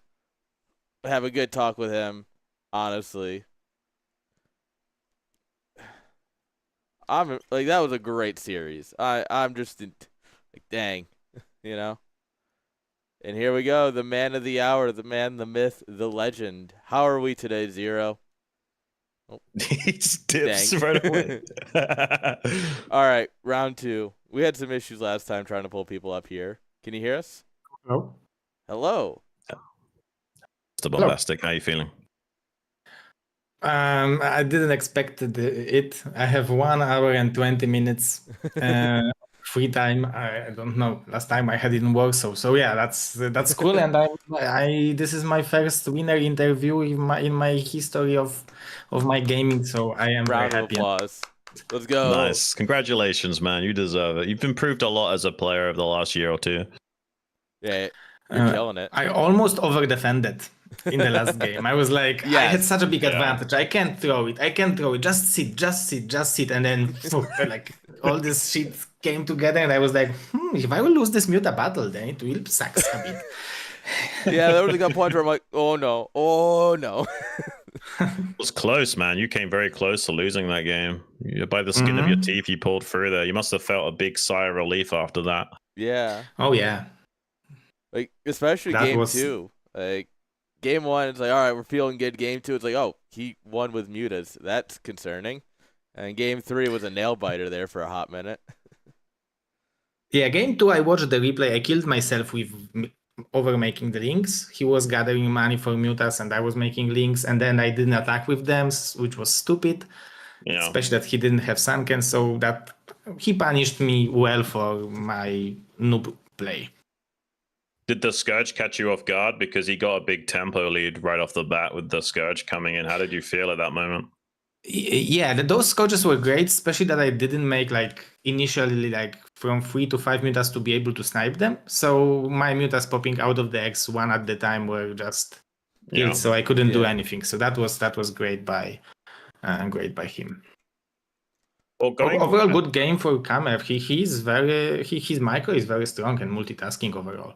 Yeah, I actually thought he was going to have a harder time against you. Like, he's also got a bit of an unusual style how he approaches Zerg versus Protoss and Terran. I thought that you were going to be a clear favorite, but he made that seem a lot closer than my original assumptions. Yeah. I guess you feel the same. Yeah, I didn't expect to win. I expect that I will lose against him. So yeah, it was even closer, even closer than I expect. Even better. Yeah, that's good. I don't need to play those guns in the loser bracket. Yeah, how do you feel? I mean, your first match obviously was ZVT. How did you feel in that match? Anything stand out to you against Rezavi? I don't know if you remember, like 3 years ago, I had a match against Koget in some LAN party. It was 1-1. It was Sylphid, and I allowed one of his Vulture to sneak into my main base. It was 10 HP Vulture, which killed every single drone of mine and every single link. And I was like, I've seen this Vulture, and I was like, oh my god, not again. This is best of 1. No. Yeah, but fortunately. I had Hydra then, so yeah, I am satisfied. But Rasovi played well. Obviously, I'm crossing fingers for him. He is also named David, and he is a good buddy of mine. So I hope that he will do well. But yeah, I guess I was lucky. I expected Mech, to be honest, and then I saw with the Hydra that it's bio, and I was like, okay, so Lurkers, and it was just, I thought I'm lost. I had terrible situation, but somehow it worked out. I was surprised you were playing pure Hydra Lurker. I expected Queens at some point at least to help deal with the tanks, but you were just like, nah, just run up, click, click, click, and then suddenly all the tanks are gone. It's like, wait, what? Yeah, those cliffs on Eclipse helps with that. Well, he actually did a very weird style that game, because he did like the proxy 8 racks, but then he went straight into Crazy Terror, and he had a very fast science facility before he even made his natural. I think that was an optimization issue. I think he should have made his CC before the facility, because he couldn't even afford to make vessels at that point. And then he did like the weird then he did the biomech transition. He actually had 2 factories making tanks. So I think if he had just optimized that build a little bit better and didn't like bleed off a tank and a vessel here and there, he might have been able to crush you with the push. But I think you held it really well. But what was your assumption going into that game? Because like Rasovi's quite a passive Terran on average. So did you just assume that he would do something cheeky with a proxy proxy barracks, knowing that you know that he's a passive player? Is that why you went for early pool? That's why I went for 9 pool. I wanted to deny his scouting, to delay his expansion, and go for double expansion very quickly. Okay. And I was like, okay, and also I need to make 9 pools so he will not intercept my overload. Because sometimes as a Terran you can go for this 8 rags just to intercept overload, make expansion, and you are still ahead. So I was like, let's deny this opportunity for him. And yeah, but I didn't expect this kind of build. And and you are telling me that he went for the science facility before expansion. I expected that it's going to be like more regular. So yeah, that's why probably I won. Yeah, I think he just made a few errors in his judgment of when to make what buildings. I think if he had optimized that build a bit more and thrown his CC down first, he would have had a stronger push against you. But you played really well still. And just tell us a little bit about how you juggle doing what you do, because you're a man with 2 kids and a third on the way, another bun in the oven. I don't know how you're like the best baker on the planet right now, just popping out kids left, right, and center. And you're running the BSL, like one of the most hardest to organize events with like 8-man groups. That's insane. That's nuts. And honestly. you've got enough time to compete and practice and play in these events. Just let us have a little bit of a glimpse, a little bit of a looking glass into the man that is Zero, that's able to do all these things. So you wake up at 6 and you go to sleep at 3. You sleep 3 hours at night and 1.5 hour during a day. 4.5 hour for 6 days in a week, and you have during one night you have 8 hours sleep just to make it up. And that's usually my sleep schedule. But to be honest, everything is like the matter of, let's say, organization and priorities. To be honest, that's why I wanted to go, like when a few years ago I wanted to go full time with BSL. I was like, I needed to prove to my wife that it's worth spending time on it. So she will want to take care of the kids on the weekends, evenings, and I guess it's depends on the priorities. But yeah, I love IPSL, I love CSL, and I love the LANs in Chicago. So I'm trying 100% to go for the next LAN. That's why I'm competing and I'm trying my best over here. And I realized that recently.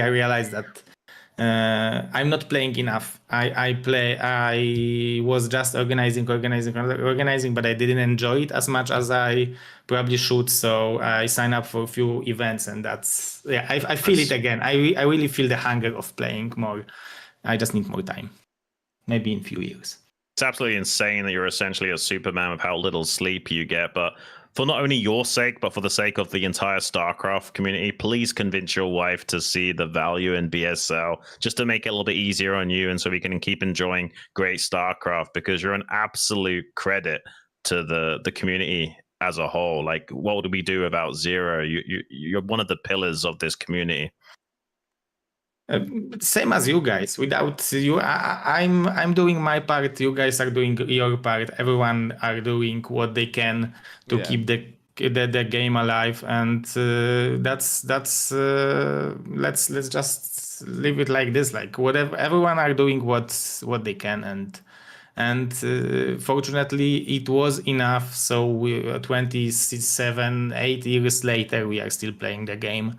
It's a great game, and still complaining for Blizzard. So that's well, Zero, I had made a joke that you had made it out so quickly you'll actually have time to eat before you go live for BSL. So we'll let you have that. One last thing, obviously, congrats on the round of 8. Yes. Anyone you're hoping for? How is it going to be? Is it going to be full random, or is it going to be like? It's going to be a random with avoiding matches. Like, you're not going to play this. Like, if you and Radsby make it out, you're not going to play him in the bracket.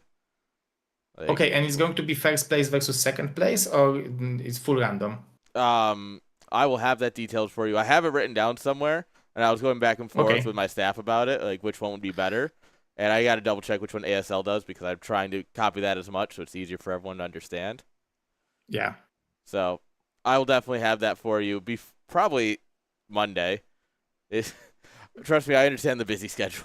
No worries. So No worries. I didn't thought it through because I didn't expect to advance. So I will be happy. I will, yeah.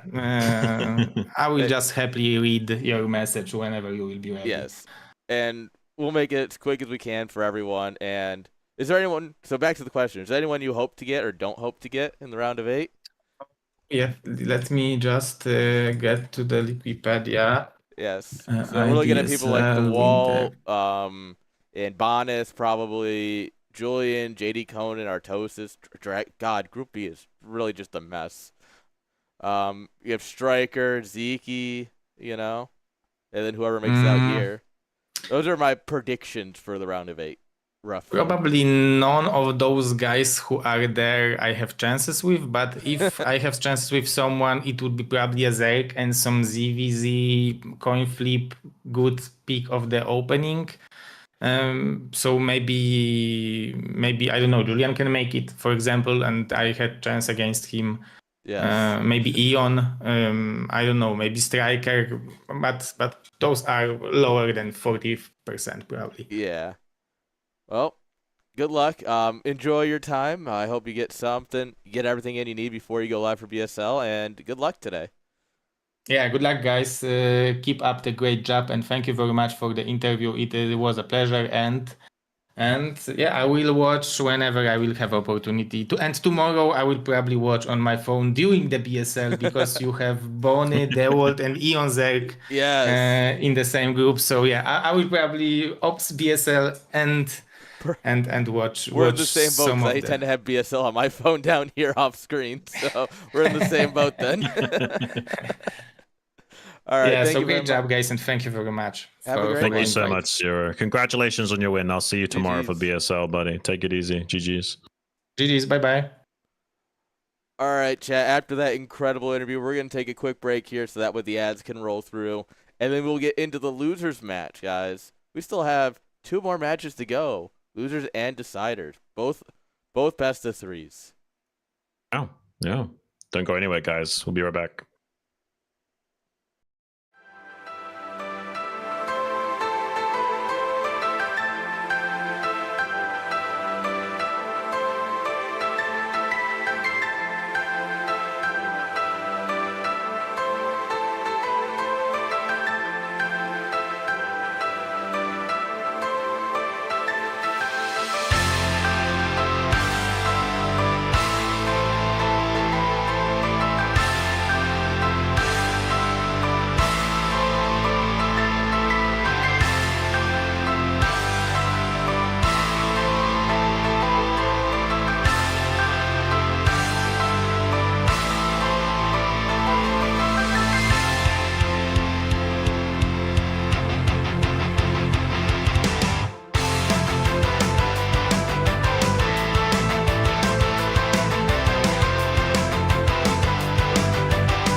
right, we are back. Hope you all didn't go anywhere because we still have plenty of StarCraft coming on up here. Yeah, not one, but two best of threes. Oh, man. All right, so... And he's race picking, right? Like, he's going to play what he wants in each individual match. Napoleon, that is. Yes, so this should be because Razovy is a Terran, so he should be playing Zerg. Yeah, that's what I would imagine. If he's allowed to do it, he's going to do it. Yeah. So, I'm fine with that. I mean, I like a ZVT anyway, so... Oh, ZVT is leagues and bounds ahead of TVT, if you ask me. Well, that's a low bar. It's a very low bar, yeah. That bar is rusted to the floor on. Okay, you got me on that one. Although it has come a long way as a matchup. It's not as bad as it used to be. Yep. 1 second here. Why the heck did that stop working? Oh. Nah, Things breaking. Just things getting changed without me realizing. I look over and I'm like, huh, that got changed. I'm like, what the heck? That's always fun. Yeah. Production lifestyle. All right. Looks like both players already. We're going to jump right into it. Napoleon versus Rasui on Radiant. Let's get it started, guys.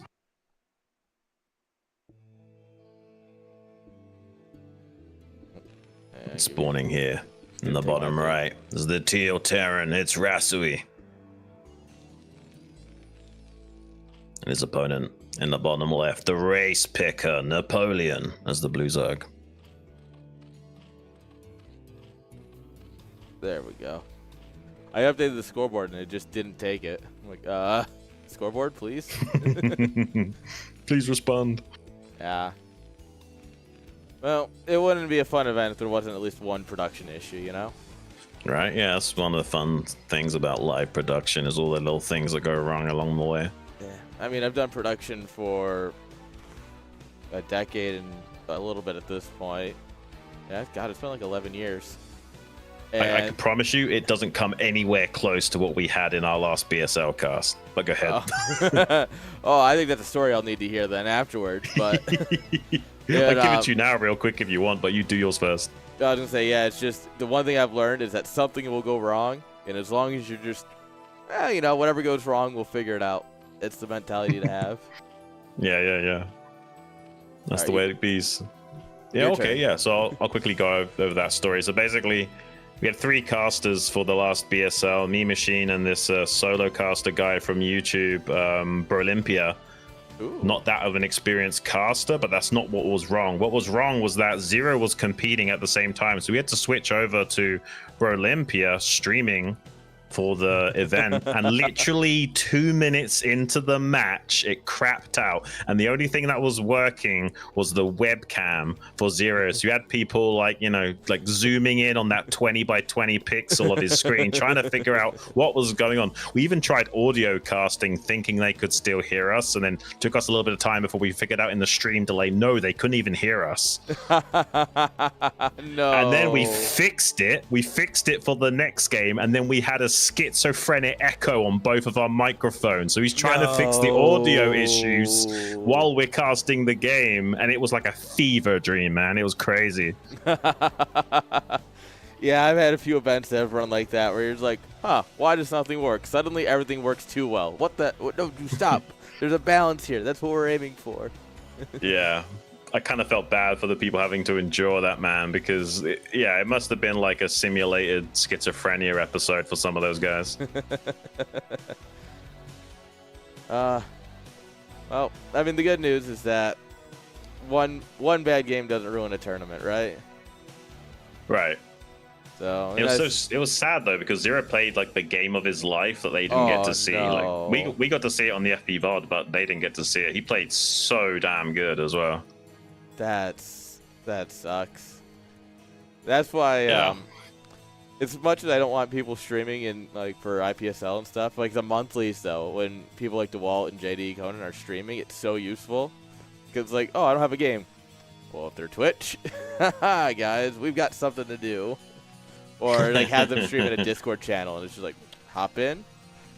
That's happened with our CSL, our community chat Star League. Yeah. There's a few guys that they'll sit in Discord and stream it while they're playing, and I'll just hop in and just, all right, guys, we can watch something while we wait. It's a little summon, little appetizer. Yeah, but that's the world of production. Yeah, for sure. So Napoleon's doing a 3-hatch build, which is, a little bit off meta, all things considered. It's certainly a viable strategy against Terran, but it puts everything behind a minute in terms of your tech patterns and kind of allows Terran to do what they want. Like they can cut Marines, do 5 racks +1, or pretty much anything under the sun. That's interesting. If he makes an eBay shortly after that, it could be like a light style build, but he's not actually building the eBay. Yeah, I thought with this you're supposed to do like 1 Rax a CAD, and then you get your eBay quick for usually a quick +1 with this as well. Because then you're that's more like that's like the light style where you don't go for an early sunken bust, but you go for like a more early mid-game sunken bust where you just have so much bio that it doesn't matter if they've got a few sunkens. Instead of like that 5:30 timing, you end up hitting closer to between 7 and 8, if I remember correctly. Something like that, yeah, exactly. Yeah, but I mean, it's also got +1. You have a lot more Marines. It's a nuts bust. I guess we could just call it like a pre-lurker timing, right? That's what you're mainly trying to do, is just hit them before those lurker eggs pop. It also sets you really well up if they're going crazy, sir, because you'll already be getting those upgrades, and you'll just outpace their ultra upgrades very quickly. Yeah, so it seems like he preferred to go for a slightly faster barracks than this engineering bay, and a really quick factory. That's I mean, 7 minutes is like the standard no later than this timing. 6 minutes would be like slightly more curved towards faster tech timings, but 5 minutes is crazy. That maybe makes me wonder if he wants to do like a bio Valk build with delayed Valkyries or something. It's very unusual, unless he wants to do a super fast tank push. I guess that's also possible. He just scanned the Spire, so he saw that there was creep up here and then scanned the second hatch in main. So he does know the Spire timing. So if you wanted to go a Valk build, he's still got that window. Or because it's 3-hatch, right? Yeah. Yeah. So he's got options, and this is kind of the fork in the road where he's going to decide what he wants to do, I think. Well, there's the starport. I think he could definitely go for that Valkyrie play if he wanted to. Just because it's 3-hatch, he has a bit of extra time to squeeze this all out. Yeah, and I think Valk plays are really good these days. Like they're kind of it's a figured out build. You kind of know it's not like you just kind of build Valks and hope for the best anymore. It's nope. If you see this, you do this. You do. Terran's got their little flow charts, and if you're listening to Gypsy, he's got his colored blocks. That explain when to do things. Colored blocks. That's so funny. Have you ever seen his build orders? It's all like colored blocks. That's what he does. Yeah, but when you say colored blocks, I'm thinking like a kid playing with it. Like yeah, just have little baby building blocks. That's a hilarious visual to think about. I mean, it is very Terran. Okay, so it's just going to be a fast vessels. I mean, that's definitely more traditional. And honestly, Valkyries are very hard to control at a high level. Even the pros fumble the ball with that. And Napoleon slips in, kills a few SCVs, but 2 of those mutas pretty badly bruised as a result. Yeah, it's going to slow down any sort of push-ins up here.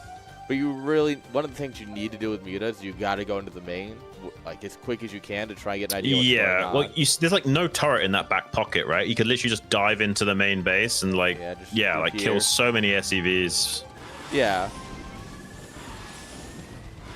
Okay, well, he's getting a bit lucky with the target firing initially, but then 2 of those mutas are almost dying on the exit. Needs to be careful about that.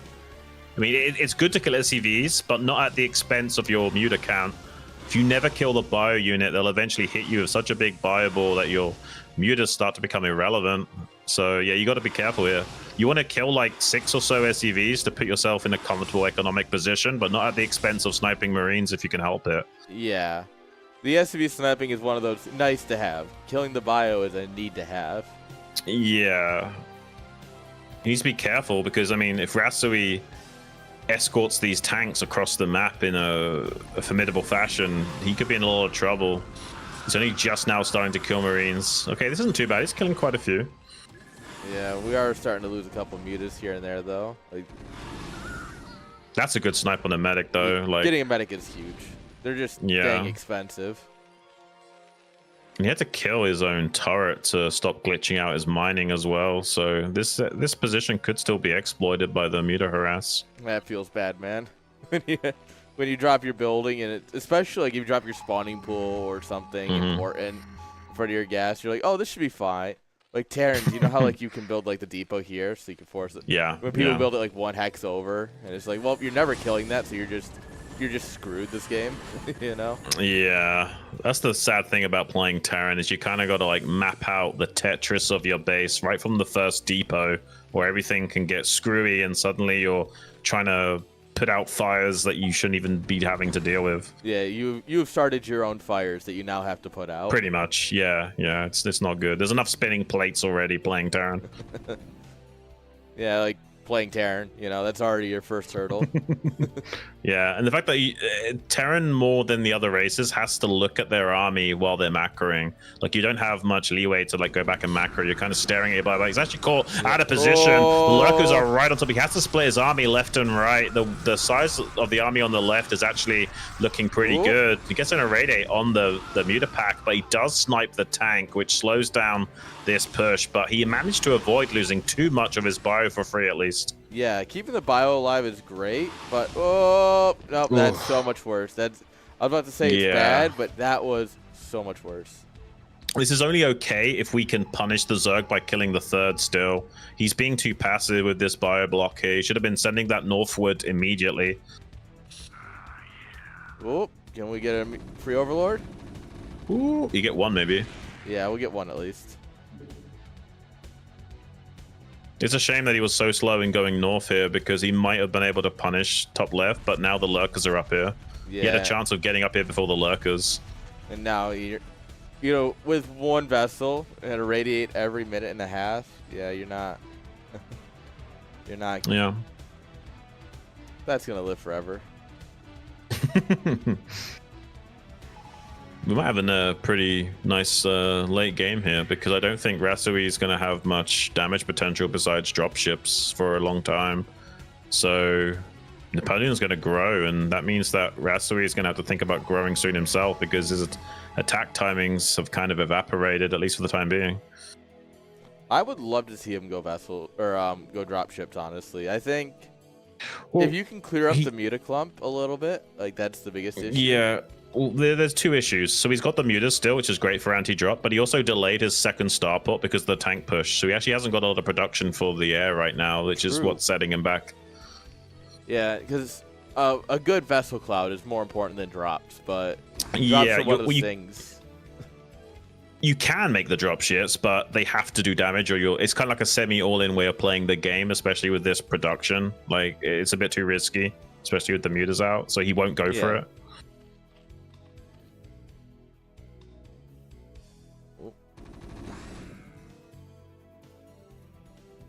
I think we saw +1 Carapace finished up there for Napoleon now as well, so he's going to have a nice curve going into this later stages of the game. Where is it? Where is it? There it is. Yeah, we're going Guardians. Oh gosh, he already doesn't have many vessels, so this is going to be annoying. Unless he scans the Great Aspire and makes a couple of Wraiths or something. But if he makes Wraiths, then he's not making vessels, and that's just painful. You're not wrong. You're not wrong. There's no great answer to this. There's only okay answers is the problem. Yeah, the best answer still is just a good luck. Yeah, even if the Guardians don't do a lot, I mean, he's going to negate, value from the Terran one way or the other, and also the consumer's already done. So the Zerg's already accomplished their main goals. Now this Guardian is just like a sub goal of theirs, a sub objective to get some quest XP. Yeah. Kill 10 SCVs with a Guardian. You get 400 XP for it, yeah. Hey, man. And he's denying mining, it's crazy. We have a Vulture, that'll help. I mean, it's got mines, I guess, but yeah, the main problem is like we need to deal with these Guardians now. And if he splits the irradiated Guardians off, it's still a maintained problem. Yeah, he's gonna make more. You killed Just two of my make one Guardians? Wraith. That's fine. Make I one have two Wraith. more. Yeah, he's even got a pair of Scourge in case he does just make one Wraith. This is good foresight from Napoleon. This is someone who's done this once or twice. Yeah, just a few times. Plague? Has he got Plague yet? No, he hasn't got Plague yet. Nah. Okay. That would have been a sick Plague, though. If he had Plague and Energy for it, that would have been monstrous. He's going to eventually clean up these Guardians, but then he's going to have no Irradiates left for Defilers and Lurkers or anything. Yeah. And yeah, so these Guardians, they're dying, but they're denying mining and they're mitigating any potential utility from the Terran being leveraged and stopping this 4th base going up. So lots of problems for the Terran Recipe right now. Yeah, I think just eating the Irradiates is so huge here, on top of the fact that they've actually gotten a bunch of kills and everything. Yeah, Wraiths would have been a more viable solution to this, just because he would have saved on the Irradiates and had more potential in skirmishing with the Zerg and laying a bit of siege. I mean, his starports for a while weren't producing anything, and well, yes, it would have been great for Wraiths. There's also the potential he just didn't have money for anything because he was only mining on one base. Yeah, yeah. That's why you have to scan it ahead of time and make the race before the Guardians are even finished. Yeah. A reaction is not what you want. You need a pro-action. Yeah, 100%. Yeah, that's the best way to play StarCraft. If you're the reacting player, you either have to be one of the best players in the world, or you'll eventually be playing without enough tempo to win. Yeah. There's no game of StarCraft that's won just playing from behind. No, I mean, there's some players like Sulky that can pull it off, but well, yeah, they're but that's Sulky or whatever, right? Like, yeah, they're the exception to the rule. Well, I think that also follows in the lines of you got to have some way to be proactive. So Sulky will have a way of, okay, well, this has been sucky, but now I'm out on the map, and it's, you know. Okay. I mean, this was a weak hold from Napoleon. Those Lurkers weren't the best positioned, and also there was only 3 down on the low ground, so he's actually going to kill the 4th base, which is huge. Obviously, there's no way he's doing anything to this main base unless there's no other Defilers on the map, but I think he should be able to grab another Defiler from down here in his natural.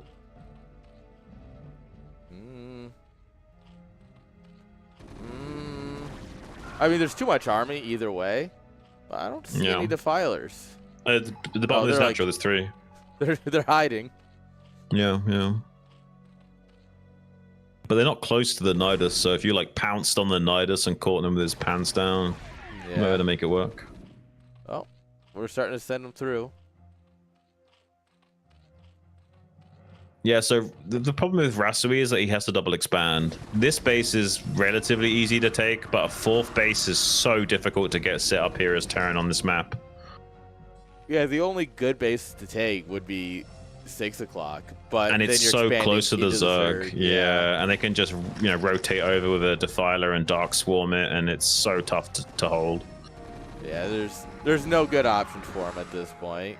Well, you need map control, right? Like, you need to be winning on the ground before this even happens. As it stands, Napoleon is ahead in army supply, and he can take away map control from Rasui if he needs to. So there's not a lot of options for Rasui besides, trying to create some opportunities rather than just containing the Zerg, which is no longer much of an option. Yeah, if Zerg's ahead on supply from you, you're having it's not a great game for you. No. He needs to keep making Scourge because he could just get erased as well if he lets these vessels have free reign.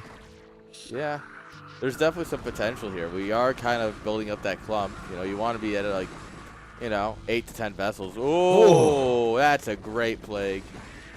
Yeah, that's a really good one. Like 10 Marines or so there. Yeah, Army of Medics coming in to help, but we can't let these guys just chill. We got to keep them moving. Yeah, I mean, Rasui can definitely win this, but it's going to be tough. And these Lings might even just overwhelm this position because these are +3 armored Lings, so... He's only got Marines, carapace, which is... Yeah. Oh, you got +1. Well, 1 weapon's on the... Yeah, so Lurkers can still do a lot of work here.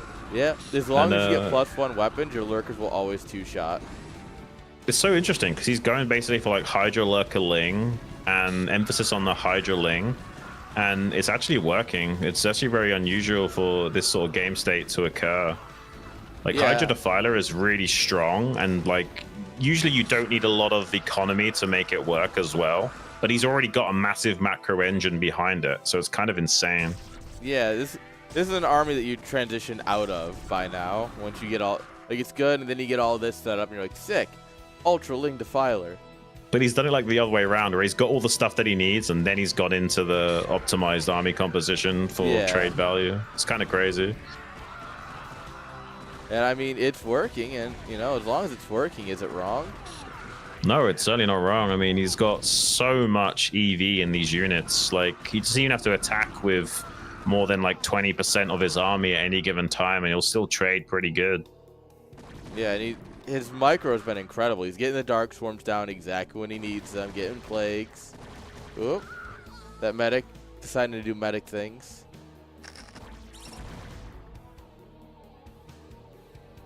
Yeah, and at this point, we're just going to collapse on this base from multiple angles. Battle drone here just to help. Could just like try to sunk and contain him at this late in the game. Would have been pretty hilarious. You bring a drone over, build a hatchery, and start building sunkens. Like, take this now. If he's not making tanks, you maybe could get away with it. Yeah. This is so rough for Rasui, man. Like, he needs a 4th gas with BCs, and even then, it's still a tough game to win. At this point, you just need to go... Well, against Hydra Defiler, you probably go triple factory is probably the better option for sure. Yeah. But he doesn't have that option with that lack of gas. GG's. Yeah, really well played from Napoleon there. Yeah, it was a very good game 1. And if the series is going to look like that, I've got no complaints. No, yeah, it was a pretty well executed ZVT. Fun to watch. I like to see it. Yeah. All right. Gamers are hungry for game number 2, so we'll go right on in.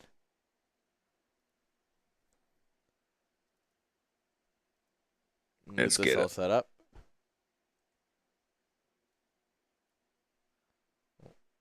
Yeah, man. I like it when the players are keen and we just jump into the second game and they're not like, hang on, smoke break or whatever. Yeah.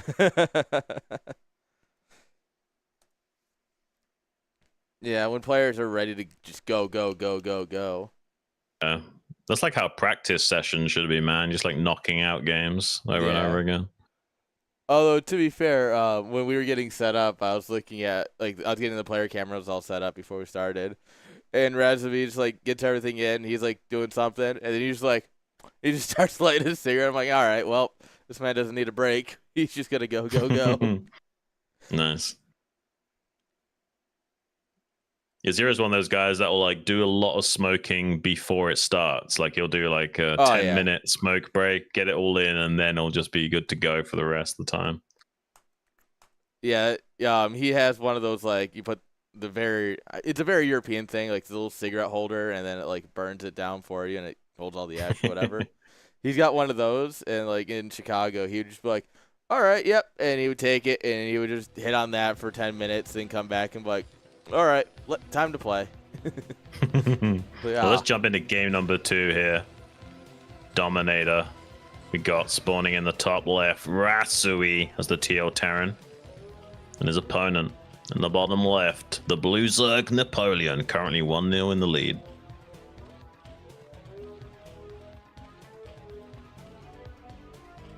All right.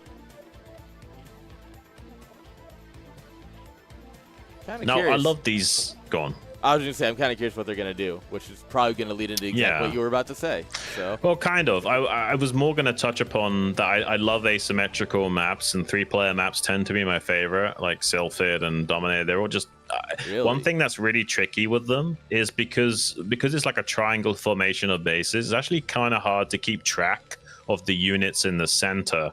Like, you have to really be on top of things like your muta control, to like keep dogging that bio ball, because like a few Marines could split off and go to your expansion and you're not even paying attention or don't notice or something. It's really tough.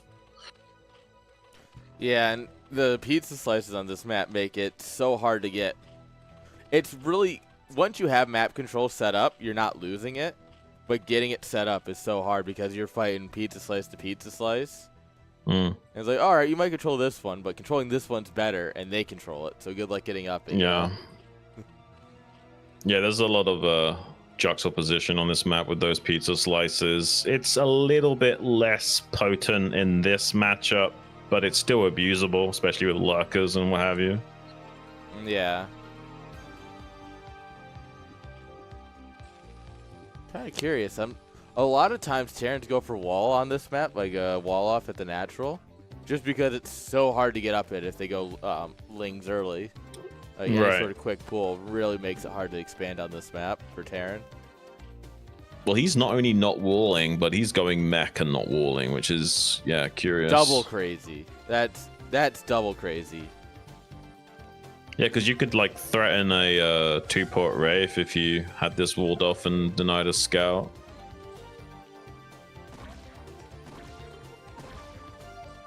Okay. Don't fight the SCVs, they're always better. I don't think Ratsui's a two-port Wraith kind of guy, so I doubt this is going to be something like that.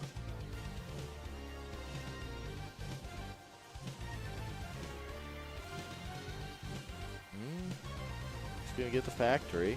He's only got one on gas, so he's definitely not two-port Wraithing. Yeah, this is gonna be a Vulture into Machine Shop, probably. Very TVT-esque. Right. Like, he made one Marine. Like, yeah, if this was a 9-pull, he's just kind of dead, right? Well, that's why I was a bit confused about this choice from him. It's okay. It's just a bit risky as well. If they're hyper aggressive, you can just die as Terran. Yeah, I kind of want Razvi to make it out of the group because I want to ask him about this now. Like, why? What are you doing, bud? Like, you want another interview with him? Had a good time the first time around. That's true. I mean, honestly, I think all of our players have been great to interview. Yeah, for sure. Everyone's been a really good sport about it. I mean, obviously, there's a few people where English is not exactly their first language. Well, I mean, it's quite literally not. We have some Chinese players. We have, like, JD Conan, and we have Old Boy and stuff, people who don't speak a lot of English. But just fair enough. It's still been incredible. Yeah, so I'm curious what Rasui's follow-up is from here. Like, I mean, I don't think he doesn't seem to be a Valkyrie guy either. Like, he had the opportunity to go Valkyrie's last game and didn't. Yeah. I doubt this is going to be a teched out Valkyrie play from him again. Armory. Okay, it's an armory, so maybe, but he's not made. Mech? It must be something like that because there's no port. I think Goliath mech is one of the stronger mechs, like mech builds against Zerg, because it really hinges on the first time the mutas come in, right? You need a couple of turrets, and then you're going to be relying mostly on your Goliaths. And if you can survive that, you can usually build up the numbers to actually start fighting out. But if you don't hold that the first time, you're not holding it any other time. At least from what I've seen when people do it. Yeah, it's going to be Goliath. Now the question is he going to stay on these two factories and go like tech mech kind of thing? Like go really fast starport into vessels? Or is he going to do like the 5 factory +1 Goliath build? And if knowing Rasui, it might be the former of those two things. I don't necessarily think he's going to go 5 factory Goliath here. Yeah, I would love to see a teched out mech build from here. I think it is going to be. I've seen a lot of people do the 5 fac +1. Ooh. Not a lot of people do the teched out build, so I would love to see it.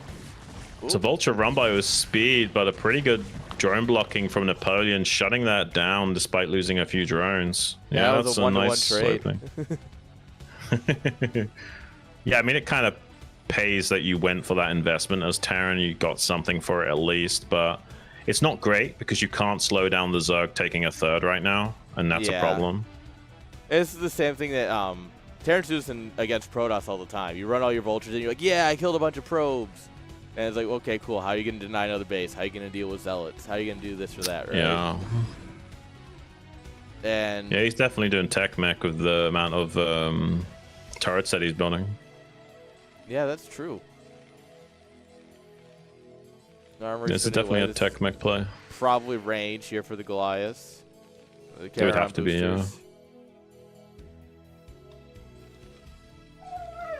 I mean, there is a moment where Zerg just doesn't have enough mutas to really punish this, so you can get away with just 2 factory worth of Goliath production as long as you have a decent turret setup like this. You just also got to be in position with your Goliaths. We found the one dead spot. Yep. You got to be in position because the Goliaths are meant to cover all these dead spots, right? Yeah. You're going to take a lot of exit damage, though. One mid already dead. The rest getting a bit bruised. Oh, they'll make it out. I mean, you got a couple of SCVs there, which is nice, but... Yeah, so I mean, the idea with tech mech is you want to make eventually early starport with vessels, and the irradiate kind of puts the Zerg on a clock, and then you can just explode out onto the map. But he's actually... That's really cheeky, because he kind of like didn't go for a very fast 5 factory, but now he is. He kind of like deceived Napoleon in a way, like making him think that he was safe and that he can just sit back and chill and macro. Now he's flown in and seen additional factories. He's going to be maybe scratching his head a tiny bit about what he needs to do exactly, because suddenly he might actually have a very strong timing attack to deal with. Yeah, 5 fact, especially if it's all Goliaths, you know, it'll be rough. If he throws 1 or 2 tanks in there, it's going to be just a nightmare. Yeah, I thought for a second he was going to do tech mech, but it's just a slightly delayed 5 factory here. Yeah. Because Goliaths are really strong against most things. Oh. Jimmy. He needed supply. Yeah. Would you think this is a union? Yeah, apparently not. Benefits have been denied. Yep. His citizenship got revoked. Yeah. So did his right to exist. I mean, depending on what union you're in, that could be how your union is. True. But this is another thing. You kind of have to split your Goliaths, because like really good Zergs at this point in the game could have almost two control groups of mutas, like one diving into the natural. They pull your Goliaths out of position, and the other one dives into the main. But this game, he's actually gone for Hydra.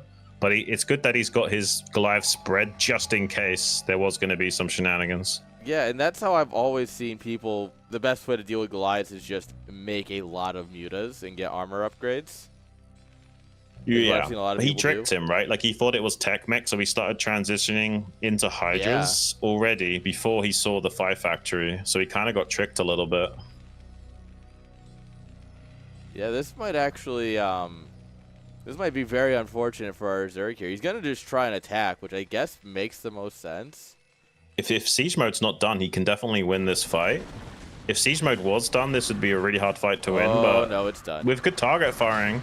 Okay, siege just now finished, but he can gun that tank down. He will lose the fight, actually. He's so... that tank was so far forward. He didn't need to be there. I feel like he could have used his mutas in that fight to soak up some of the damage to help his Hydras out, but it's okay. Yeah, there's also like that small... It feels like there's a small delay when Goliath switch from ground to air attack. It feels like they had to like think for a second. It's like, all right, cool, we fired the missiles. Now we got to shoot down again. Now, mutas are actually good at soaking damage. Well, I mean, Napoleon's, got 4 bases technically. You need to play super wide when you're against mech. Or if anything, wider than this. Like, you should even be thinking about taking a 5th base right now while pumping units. Yeah. Should be going for, like, the main and whatnot. Yeah, well, he should have seen with his Overlord Scout that Rasui's expanding already to the 3rd, so that should trigger him to play wider himself. Well, unless he wasn't paying attention, he should have seen those SCVs going up there. Oh. He's going to dive in a little bit more, and he...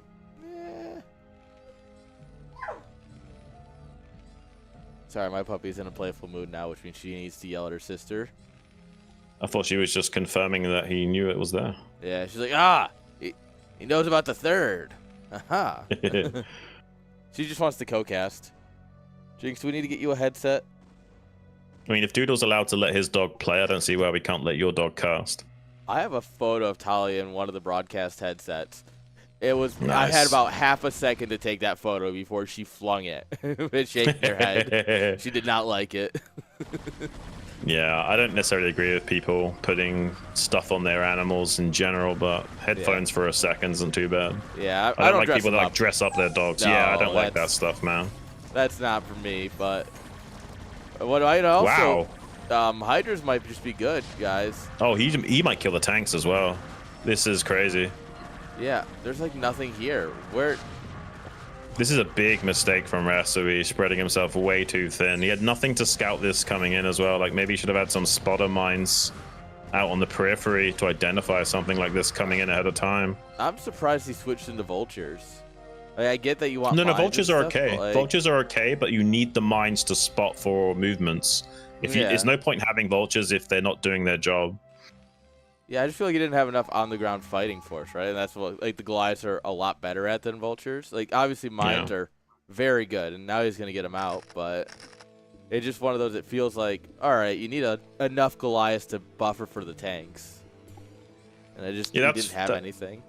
The main issue, I think, is just not scouting it. Like, if he scouts it, then he pulls the rest of his army up there, and it should be okay. But he had, like, nothing to scout out on the map, so he was completely caught with his pants down.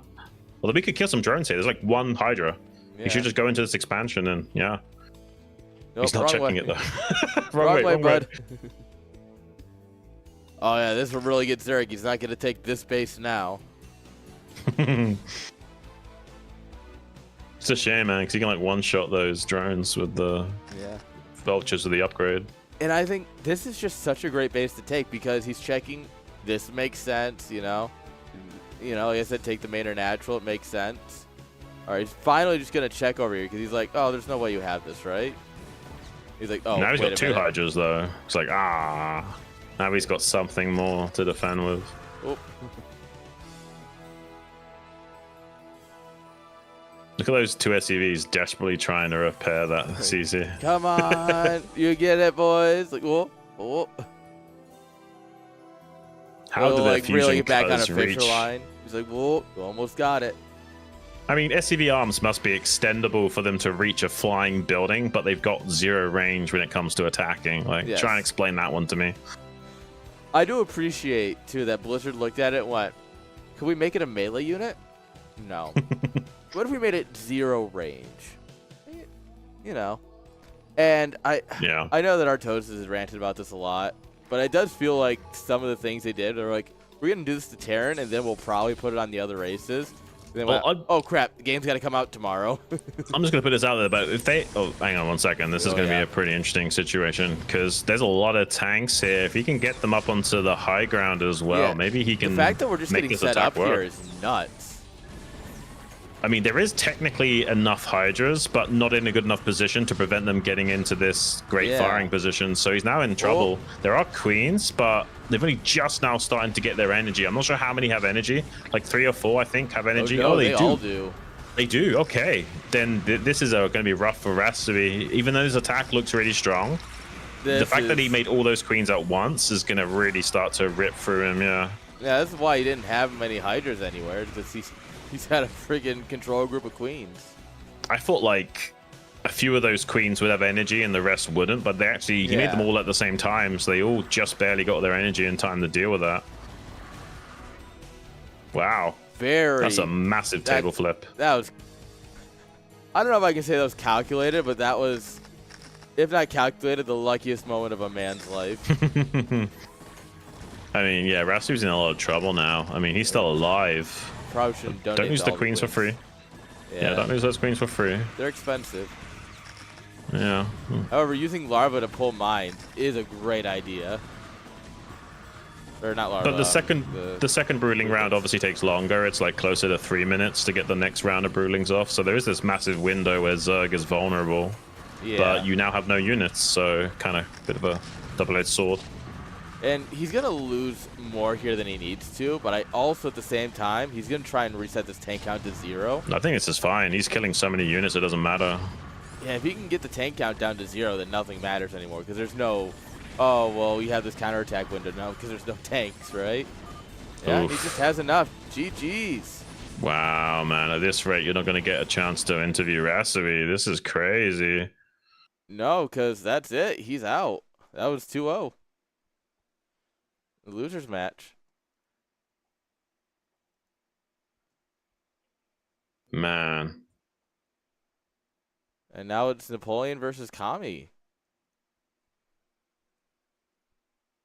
That's just a going to be pretty rough rematch, loss for isn't it? Rasui.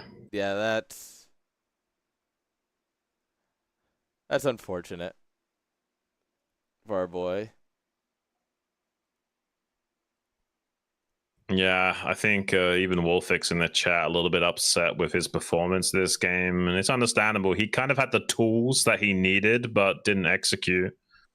Yeah, and it's a tough game. He's definitely one where he's going to review the replay for a while and think about that one. Yeah, that's rough. The hardest things about StarCraft in general, but it's more so with Terran than the other races. Like, you can know what to do, but doesn't matter. Like, your hands just won't be able to do what you know you need to do. Yeah. And sometimes the difference between knowing what to do and being able to do it is just too wide of a chasm. For sure, for sure. That's the bane of any StarCraft player, but it seems to be the Terran players that suffer the most from that.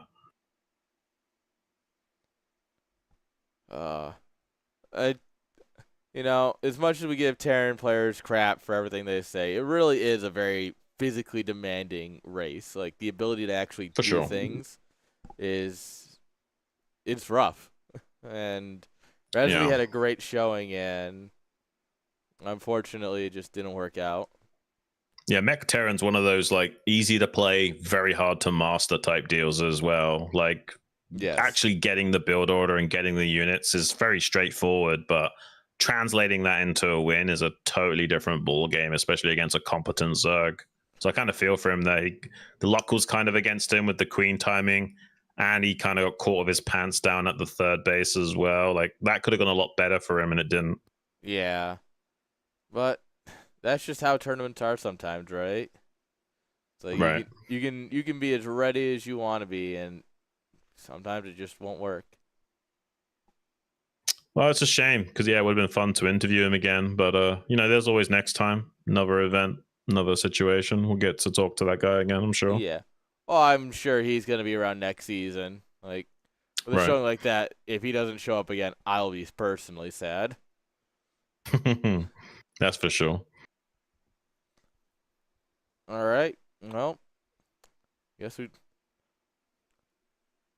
go right into the finals. What do you think? Or do you need a minute? Yeah, man. You good? No. I'm good. You want to just keep this train rolling? I'm in practice mode right now, game after game after game. Game after game after game. Well, once we get our vetoes ready, we can absolutely do that. Nice. I like it, man. It was much more easier, but I still love that mindset of just jumping right on into it. Yeah. I mean, that's a good mindset to have. Yeah, I mean, when you're really grinding out games, sometimes you've got to squeeze out 20 to 30 games in a day, and the only way to do that is to just hammer them out with not much of a break. Yeah. The reason I'm bad at the games, I don't have the stamina for that. That's a lot. But it's tough. really how you do it to get better. If you want to get better, you got to be able to. Yeah. Well, it's not just getting better, it's about conditioning yourself as well, because there'll be tournament situations where you have to play a lot, and sometimes there could be a lot of best of threes or a lot of best of fives and sevens, and you got to be able to go the distance, man. Man. This is why I just host tournaments. It's a lot easier to sit here and talk for 6 hours than it is to play for 6 hours. Yeah. Although sometimes casting can be like mentally fatiguing in terms of like frying your brain in terms of being that analytical constantly for like that many hours can also still fry you a bit. Oh, I know, because I'll have times where I do like CSL, which is just an open bracket, and we'll go from that, and then I go into being a DM for D&D, and I'm just like, my brain is tired. Yeah, we take for granted just how much draining StarCraft is, right? We're more adapted to it because we've been a part of the community so long, but an outsider coming into this would find this really exhausting. Yeah, it's funny because I've talked with obviously I run Tekken tournaments too, right? And they're like, oh, like a 2-hour tournament. Oh man, that's gonna be tough. And I'm just like, Well, that's cute. both players are ready. Let's get into it. Kamezerg versus Napoleon on Dominator.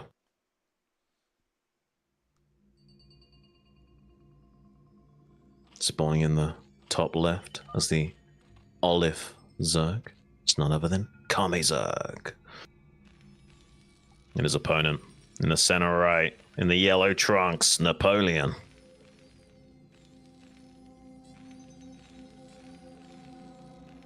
And just going to be real with you, Napoleon got the best spawn for Terran. Really? What makes this the best one? Okay, so top left, your gas is wide, so you need more turrets to cover the same amount of zone. In the bottom left, you've got this massive dead zone behind the mineral, so they can keep rotate the bottom left. Yeah, they can like rotate. This dead pocket here is really exploitable, and they can rotate from the natural to the main really easily. So they're two worst positions for Terran. Center right is by far the best. Interesting. That makes sense. I've never really thought about it, but that makes a lot of sense. Yeah.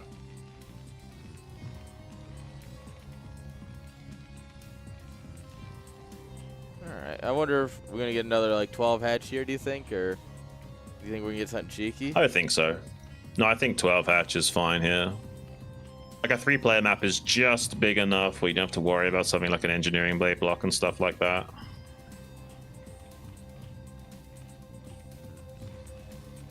Yeah, it doesn't even look like we're going to go for a quick scout here or anything.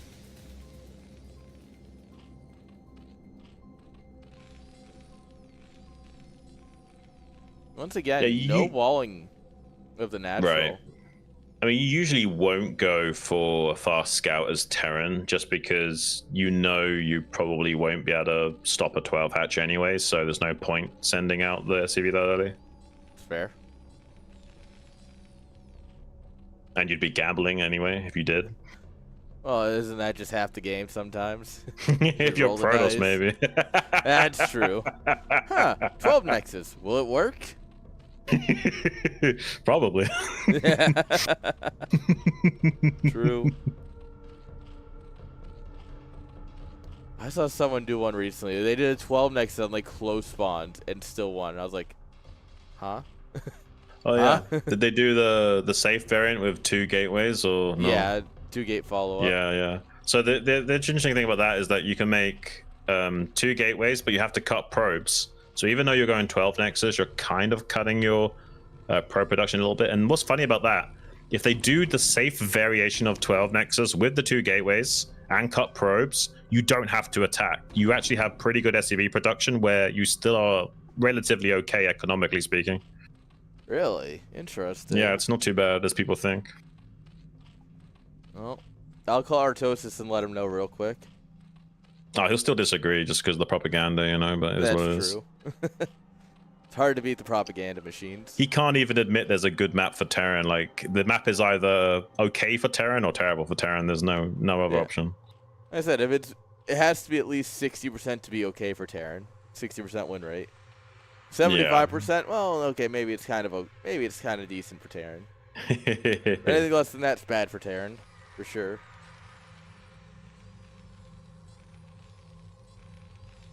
Okay, got a 2-Rex. Yeah, 2-Rex with a standard gas timing. This is pretty orthodox now. I mean, 2-Rex is technically better against lurker openings. At least it originally was optimized to deal with lurker plays. But it's still really good because it allows you to put on pressure to the Zerg, obviously, and force Sunkens and extra Lings to be produced. So it's good to control the state of the game anyway. Yeah, I think a lot of people have just gotten really used to that 5:30 move out timing. So well, it's actually the pro timing is actually 4-minute 50. It's just no one can hit that optimized timing. It's like closer to 5 minutes, you know. That's fair. That's okay. That's yeah. Well, just play better. They're just not, top level ASL players. How dare they? Can you believe that? It's ridiculous if you ask me. It's unacceptable. I think it's better anyways. No, it makes one more interesting StarCraft, right? Like in other ways, like pure StarCraft is where both players are a little bit off and they're both doing slightly suboptimal things. Yeah, That's and I mean, like now we're gaming. that's really the heart and soul of this game because it's so hard. When you have people that are just like sub perfect at the game, it's so much more fun Right. to watch. Oh yeah, for sure. And they have to basically freestyle, which is a skill in of itself. Yeah, like everyone loves watching Flash, but everyone's also agreed that ASL, well, minus the soul key domination, was more dynamic without him in it, right? Because it's like, well, it's Yeah. fun to watch someone be incredibly good at the game, but also we want to see other people play the game too. Yeah. Yeah, as much as I like Flash, it's seeing it being like, oh, Flash wins again. It's like, it doesn't have the same Yeah. kind of gravitas to it. Yeah, it's more exciting when it's like, who's going to win out of these two guys? I don't even know. Yeah, then he goes random, and you're like, all right, come on. Like, someone's got to have a shot against him now, right? And you're like, oh, never Right. mind. Yeah, he came like top 4 when he did that. Yeah, top 4 is random is just nuts. Ridiculous. I mean, I guess he got a little bit lucky along the way, but still, hats off to him for pulling that off. Like, preparing for 9 matchups every round, kind of nutty. Man's just built different. Yeah. I just don't think we'll see him come back to the scene in a big way, just because of, like, his wrist issues. Like, he's apparently a hard worker turn. Soup has personally asked him to come back, and he said I'm sure he'll come back, but he's not gonna finish top 4. I don't think he's gonna be like a round of 16, maybe round of 8 kind of guy. I have him as round of 8 next season. I would say that would be the higher range of him. I think between 16 and 8 is his skill right now.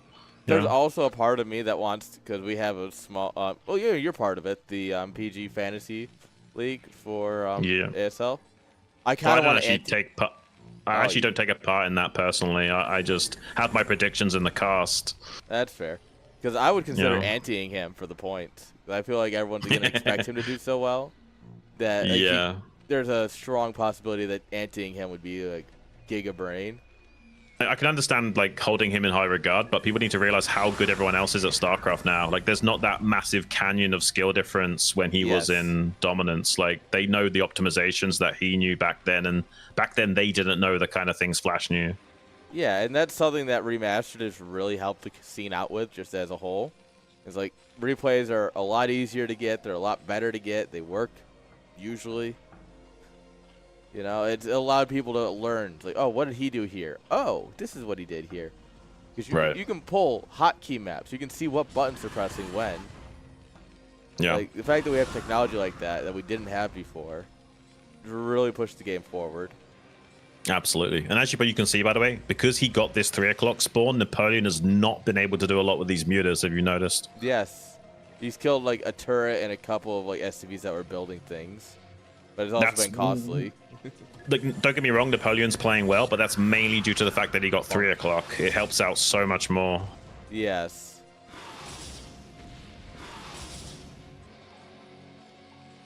Okay, forcing the lift on the factory is something, it's not bad. Delays the tank push.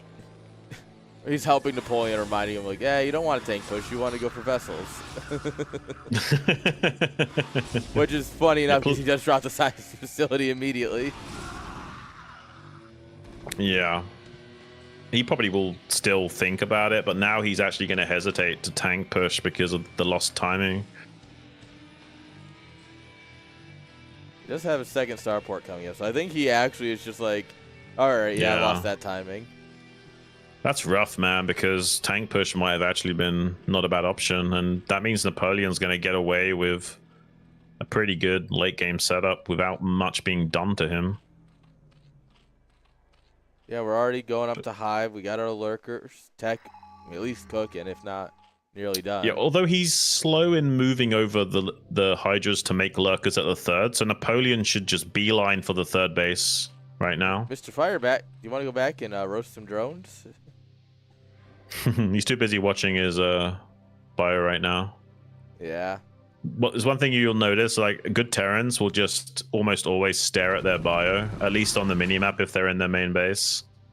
You can just die if you're not looking at your bio. And this is one thing I love about live casting StarCraft is we get the boxes of where people are looking, right? And I can just go like this. Right. What's he looking at? You know? Yeah. But yeah, this is good play from Napoleon. Like, this is exactly what he should be doing right now. This is the base that's a weak spot because Kame didn't rotate like Hydras down here preemptively to morph into lurkers. He actually kind of was a little bit cocky about it, I will say, and now he's going to pay the price. He's going for the he will set up a counterattack. contain. Yeah, he's going to try and set up a contain more than a counter attack. I think. I don't think this will be a good attack if he tries to go for this. Maybe he can still pull it off. I mean, the tanks are kind of popping out on top of the lurkers, so. Yeah. But still, this is a mistake. Like, there's no way he should be Yeah. trying to actually dive in. He needs to just like sit on top of the factory, and that's it. That was such an aggressive. Like the ones back here where it's like, okay, you can do something like that. The ones up here just Yeah. like, that was so aggressive. That doesn't make sense to me. Like, you need to like contain the turn and maybe kill the tank as it pops out, but that's about it. Yeah, you see your lurkers like here, and then they're just hitting at the machine About that, shop yeah. and then rip through the tank as it pops. Something like that would have been a lot better. But now, and this is something I've said a lot with people off race or, you know, race pick. They will do whatever abuses them the most when they're playing their, like... Yes, that's one of the know? biggest advantages to playing all the races or the other races, that you understand how to abuse your own race better, right?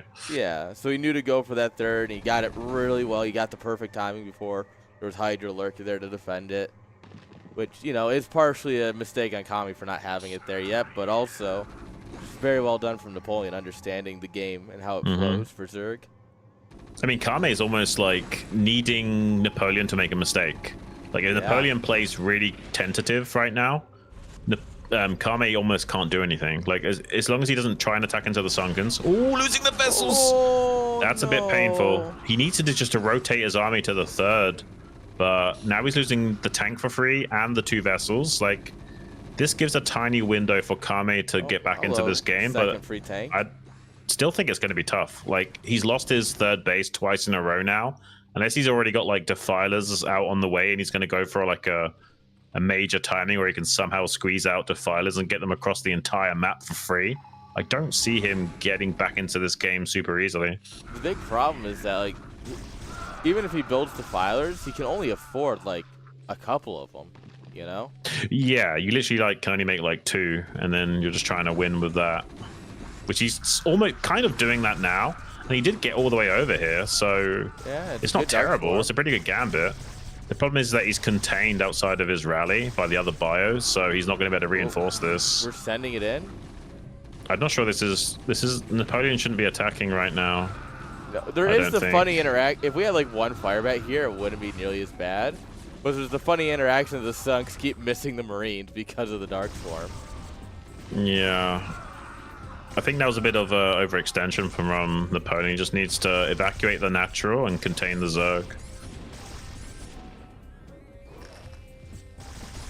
He's getting 6 o'clock, so I mean, like, this is definitely an okay spot for Napoleon still. Just needs to not take too many losses. Let's go look at that bio outside the natural. It's an engagement right now. Sorry, my dog has decided to. It's okay. It's her time for attention. Girl. Yeah, he should have much more bio here. He shouldn't have attacked into the Sunkens. That was definitely a misplay, because he didn't need to do that. He just needs to contain the Zerg and not let the Zerg come out onto the map of anything else. Yeah. Oh. Finally gets 2 of them cleared up. But these other lurkers are just getting their weight in gold. They're doing way too much than they should be doing, man. Yeah. This is unfortunate. These are some hero lurkers, man. It's like lurker, like Special Forces UMS for Zerg or something. Yeah, Special Forces was a great game mode. Yeah, it was fun.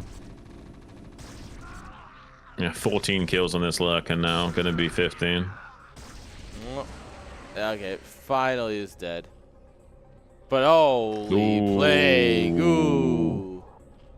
Jesus, that's painful, man. I mean, so he's going to get back to mining in this natural, and he's going to transfer SCVs to this newly established 6 o'clock.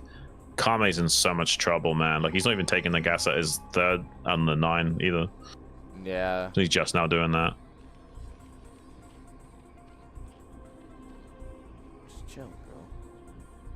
Just chilling. And she wants to go play, and it's like, well, we're one more series left, girl. Okay. Here. Does she ever do the thing when she like tilts her head at you? Oh yeah. Fun fact, fun scientific fact. The reason dogs tilt their head when you talk to them is because human ears, right? We have I don't remember exactly what it's referred to. It's something in the eardrum, but we can perceive like height to sound, right? You're like, oh, Right. that's coming from above or below me or over there. Generally, right? We have that spatial awareness. Dogs don't. So they tilt their head so it comes in 2 different angles.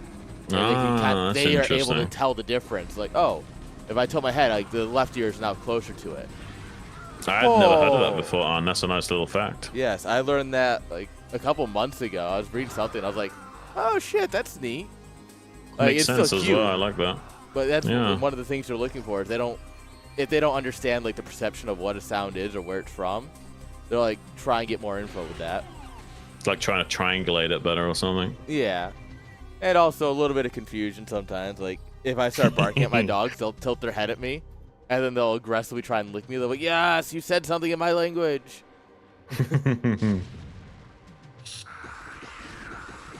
Okay, so I mean, Kame, if he can somehow get this 4th base online, maybe we're cooking. But until that time, I feel like he's got to perform miracles right now. I'm worried that Napoleon's kind of starting to lose the plot. It feels like he's losing all of his vessels. Keeps getting He's played, kind of throwing units away for free a lot this game, which is actually going to be giving a window for Kame coming back. Yeah, I don't think he's losing yet, but it's one of those where it's like, I don't think he's playing, like, there's no reason for him to be in this position other than a couple of whoopsie daisies, you know? I've talked about it a lot, how winning in StarCraft can actually, like, make you a victim. Like, you can be a victim of success in the sense that it's easy to know what you're doing in a close game. You can play with a sense of urgency and like hit the beats better. But as soon as you start doing really well, it becomes more obscure what you should be doing at any given time. And you kind of like play a bit too lazy compared to your usual like speedrunner mentality. I see what you're saying. That makes a lot of sense, actually.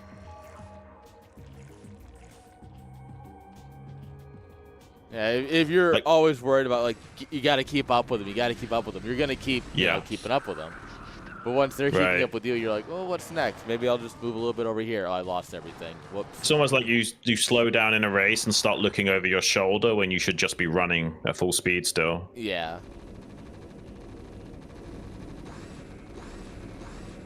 And, you know, when you look over your shoulder, sometimes you can trip up, right? And that's kind of what we can have happen in StarCraft a lot. It's kind of funny how those medics almost perfectly blocking for a second there. He's actually going to get a hatchery because of it. Well, we killed the hatch, which is nice. Let's see where this drop tries to go. Well, there's no Scourge, so it could swing into the main if he's not quickly reacting to it.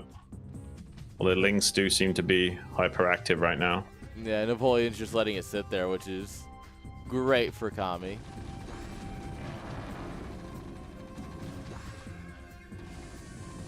Oh.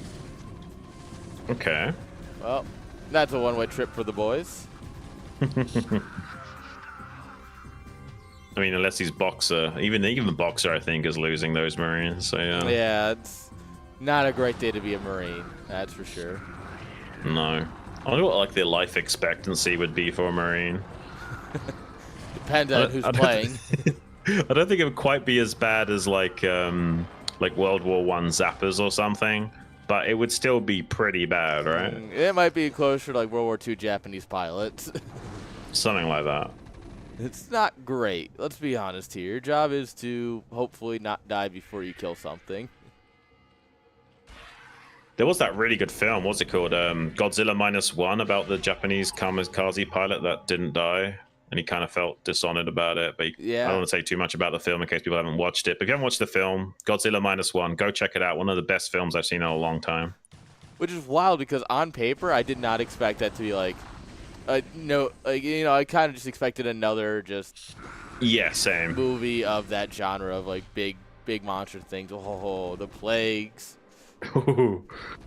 Yeah, but yeah, that film took me by surprise. I was expecting like a 7 out of 10 at best, and it ended up being like a 9.5 out of 10 or something crazy. Especially because a lot of the movies in that category leading up to that were not very good. Really bad compared to that, anyway. Yeah.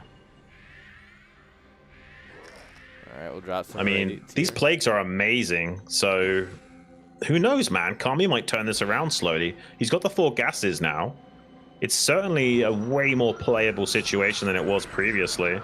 Yeah, and I mean, you just, yeah, look at this. The Irradiate Ultra! Splash damage ultras, baby. We're playing StarCraft 2. Why can't we irradiate our own ultras? Could you imagine? Like, you buy a spell and you can turn it on and they just deal splash damage at the cost of health. Be pretty dope. Finally, a good ultra. Napoleon's got 4 bases, but he's not mining on that 4th, so... And losing all the vessels, there is certainly a world in which Kami wins this game now. Like, he's really turned it around compared to where he was a few moments ago. This game is far from over, that's for sure. Yeah, there's got a bit of a Bioforce moving up here, but Lings and a Dark Swarm should be able to keep this at bay. Oop. Plague as well. But that Plague actually might have been a mistake because the Lings died too quickly. You kind of need to Plague and then go in if you're going to do that. Yeah. And then it just tap, he tap, still cleans tap, it tap. up. Yeah, yeah. But this is nice from Kami, though, really. Grab like, the he's tank. keeping the bases alive. He killed the tank. Oh, Razor Trick! He's not noticed it! No.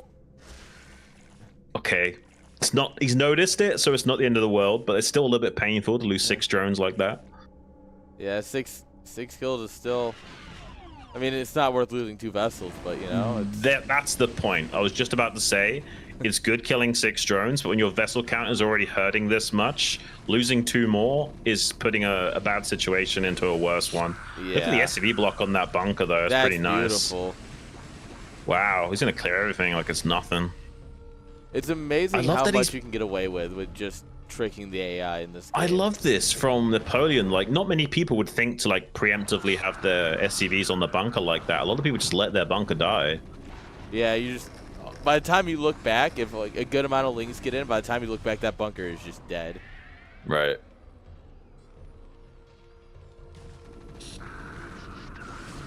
Okay, he's going to get a Dark Swarm here. Be super annoying to Napoleon. He can just pull back and hold the line, but... I mean, sometimes, you know, the best defense is offense here, and he's keeping Napoleon distracted a lot. Finally, Napoleon seems to have had enough of that. He's going to try and force the issue down here to this newly established 5th base. We've already got a couple of ultras ready to respond to that. Kamezerg is clawing his way back into this game, slowly but surely. Yeah, the problem is he's got a lot of medics and no Marines. Look at this. A dozen medics for 5 Marines. This is like the opposite problem of what we usually have in StarCraft and Life, right? Yeah. Usually all your mates and no medics. Yeah.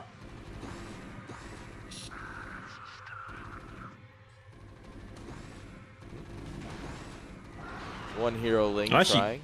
kind of surprised that Kami's still in this game. Like, he was so close to being dead like 8 minutes ago or so. Yeah, this game has gone on a lot longer than I feel like it should have. But I think these guys are just really well matched for each other. Mm-hmm. And that's showing. And the fighting spirit of Kami as well is great. No, this is Dominator. It's a dumb joke, but nice. It was so dumb. I You got a chuckle out of me. You got a chuckle out of me still. We'll take it. Okay, he's gonna try and run through the Cheeto dust Oh. cloud here. Oh, fireball on the drones! Not quite making Korean barbecue though. God, that would have been so good. Look at how annoying these bio units are to deal with when there's this many medics. Yeah.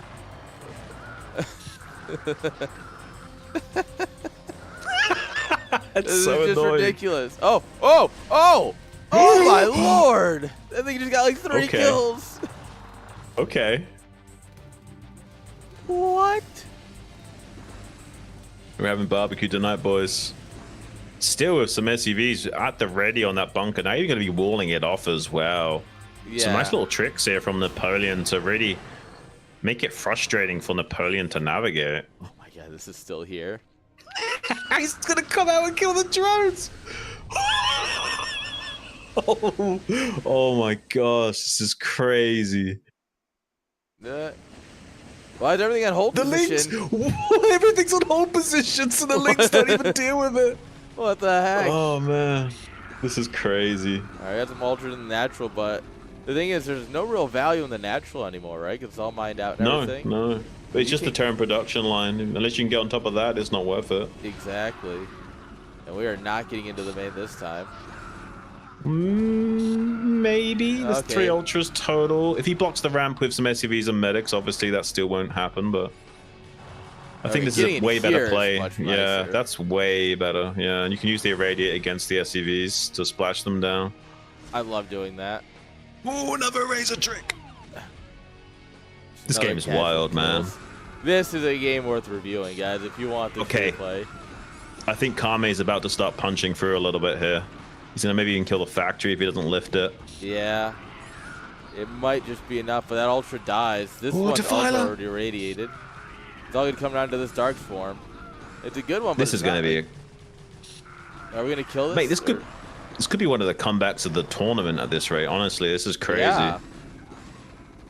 Like winning the if it goes to game 3 and Napoleon loses this series, he's gonna remember this game for the rest of his life. Like, you might still remember it anyway, Terran. It was 3 base Terran to 2 base Zerg, and he's turned it into this. I mean, you got to take your hat off to him a little bit, right? Very well played. Very good game, and I mean, this is game 1 of a best of 3. There's still plenty of time for more series. Oh yeah. All right, so he didn't get on top production, but he really kept the army back for some time. Well, we got a little bit of a counterattack towards the natural third area. I'm going to see if he can actually pay attention to deal with that. Some Terran players just ignore it for too many seconds, and suddenly all your SCVs die to Lings. That's not good. That's not good. He's losing a lot of SCVs. They are, in fact, all dying. Yeah, and just as he pulls his Marines out of position, he's now got another little round of units to deal with. Targeting down the CC has to lift it. I mean, just diving for the main. That's the beautiful thing about StarCraft is, like, sometimes you can just create a ladder of chaos and then start climbing it. And Kamezug has done that in beautiful fashion this game. Another massive flock of Scourge fly in and start eliminating some of those precious vessel units as well. He's not killing Napoleon, but he's bleeding him dry and, like, really thinning out his available tools. Yeah, I mean, we're on 1 base mining right now. A lot of long distance mining around it.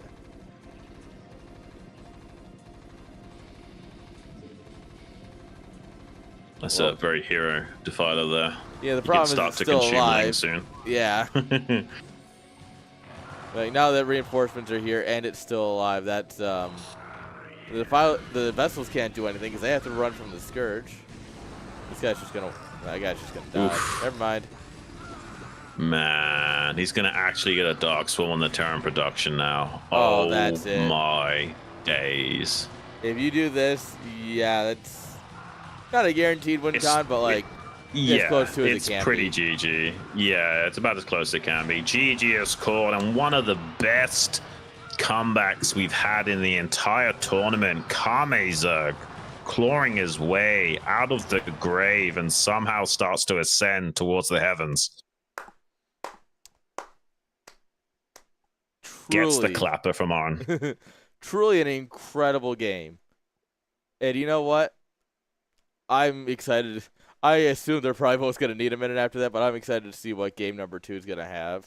I just want to jump in and find out. That was a wild game, man. I mean, Terran even got the best spawn, didn't take too much damage to the mutas, put himself into a phenomenal position in the mid game, and just wasn't enough to deal with Kamezug, man. I mean, this guy is on a different level. Yeah, he really fought for it, and in the end, you get it. That's nuts. There's got to be like Kame is definitely looking at the replay right now, like, where did it all go wrong? Like, you know, that's one of those you have to review the replay. You have to look back and go, wait a minute. I think Something both went players horribly need to wrong review here. that replay for sure. Like that could have gone a lot better. And Napoleon isn't, right? Like he's already in the channel. Yeah. So Kame Yeah. was reviewing the replay. Napoleon's like, no, we're just gonna keep going. Yeah, he might just be a little bit tilted after that and wanting to get his revenge, but that can hurt you a bit if you don't like slow down just for a little bit to optimize and figure things out. What did I do wrong? Yeah. You obviously don't want to dwell on it too much, but you certainly need to make some on the fly adjustments and recenter your focus. Yeah. You don't want to be all about like, oh, this is what went wrong, but you got to understand it. You got to go, okay, if I do Yeah. this better this game, that's what I'm going to focus on. You just don't want to tilt about it, right? You don't want to go in annoyed about it. You want to just kind of process it and move on. Correct. All right. It looks like our players might be ready. All right, let's get into it. Second game of the series, Karmazerg versus Napoleon on Fighting Spirit. Let's get it started.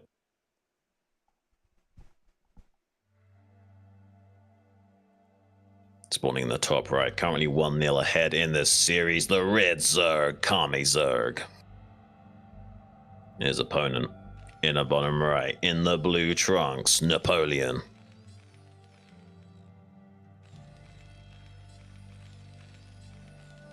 Fighting Spirit, map 2.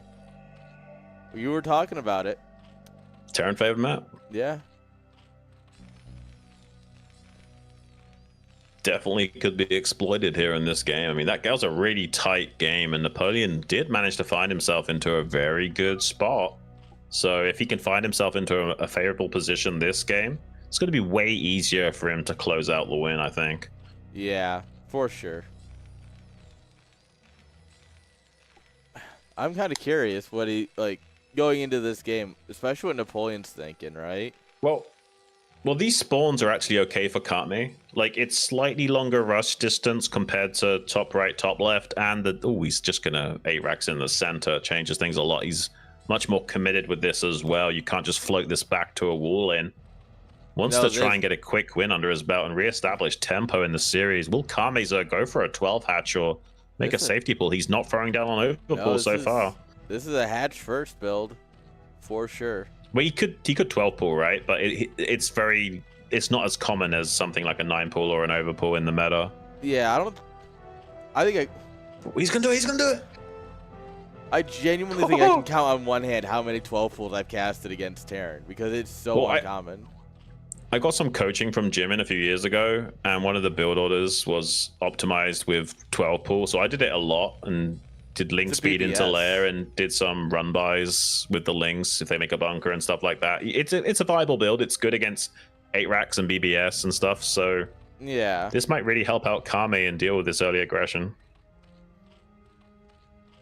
It is very doable, I think. I'm very curious how this is gonna go, right? Like, well, in terms of macro, you can't make more than 6 lings and still do a normal standard game. If you make 8 lings or more, you're like forced into like a Hydra Guardian or something.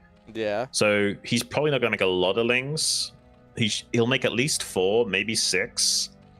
And because it's a BBS in the center, I'm curious if he only makes 4, he could still lose. That's the funny thing about it. If he like doesn't make that 6 lings, he actually can still die to this. Yeah, I think it is just one set of lings right now. And that's like a lot of times if you expect your opponent just to macro up, you're like, oh, you know, I need my safety lings, but that's it. But problem. Yeah. This is why you make 6 lings of 12 pull, man, because now you just are in trouble if you don't. Yeah, and this bunker's guaranteed finish. This hatchery is done. I think you just cancel it at this point. Well, you're yeah, not killing I a think you bunker probably with 4 have Marines. to. Like 4 Marines in a bunker, even without the additional 5th Marine here. Like you're He's not even gonna sunken towards the ramp. This is crazy. Yeah, not good. This is like a 9-to-1 advantage at least for Terran. Like this is almost a guaranteed win, assuming proper control. Can we get the betting odds? Someone call sports bets or whoever. This is like a 20-to-1 type deal. I'll take those odds.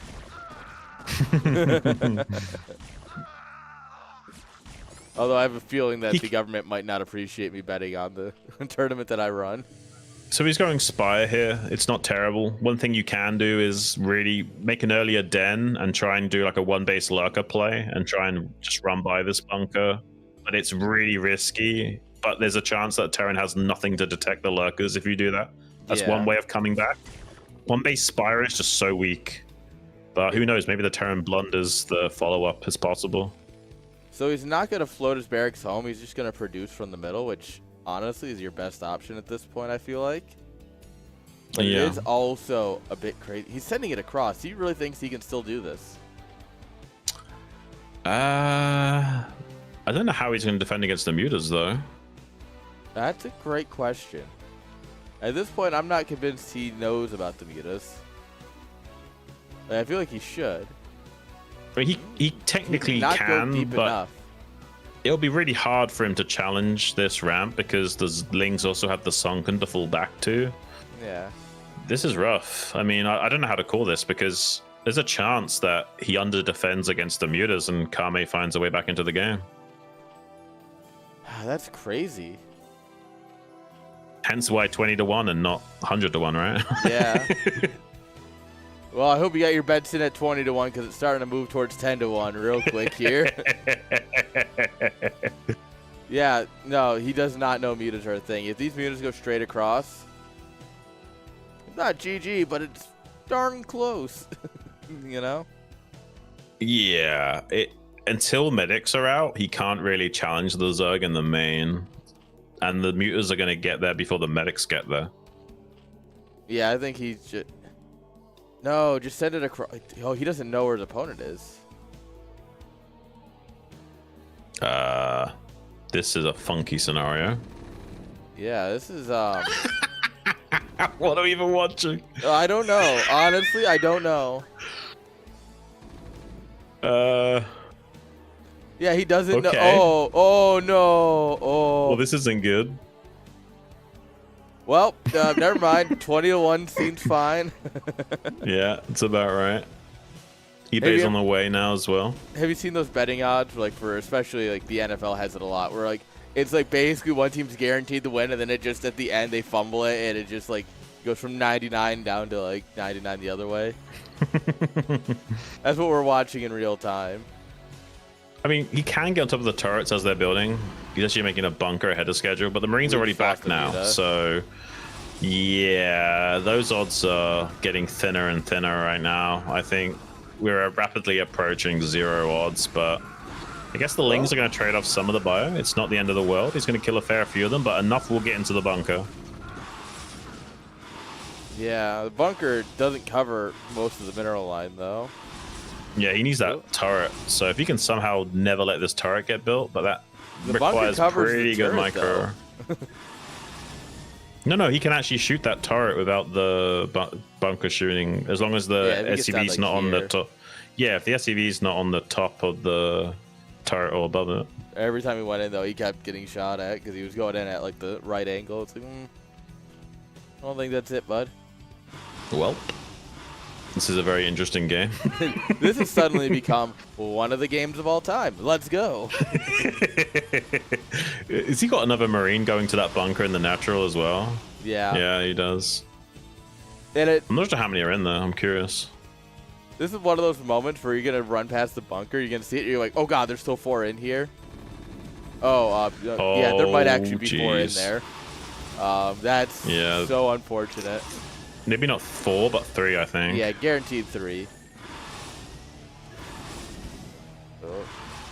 Oh, he doesn't kill the barracks. That would have actually been okay. Killing the barracks would have been pretty huge, actually. Yeah, if you trade a muta for the barracks, you're like, okay, this is playable. It's not terrible. To be fair, he stopped repairing it. And we already killed most of the bio, right? So limiting how many bio they can make is a really big deal right now. I love this Sim City, by the way. Was he Sim City against the mutas? I don't know, but we've literally circled the wagon at this point. Like, this is as circled as we can get. Oh dear. There were 3. Yeah, it was 3. I called it. Nice. Breaking bunkers is so scary though because it always feels they just don't die. Yeah, natural armor and that makes it a little bit tougher to chew through.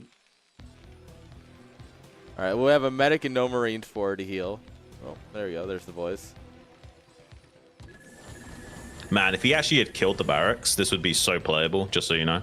Oh, yeah, for sure. 100% agreed.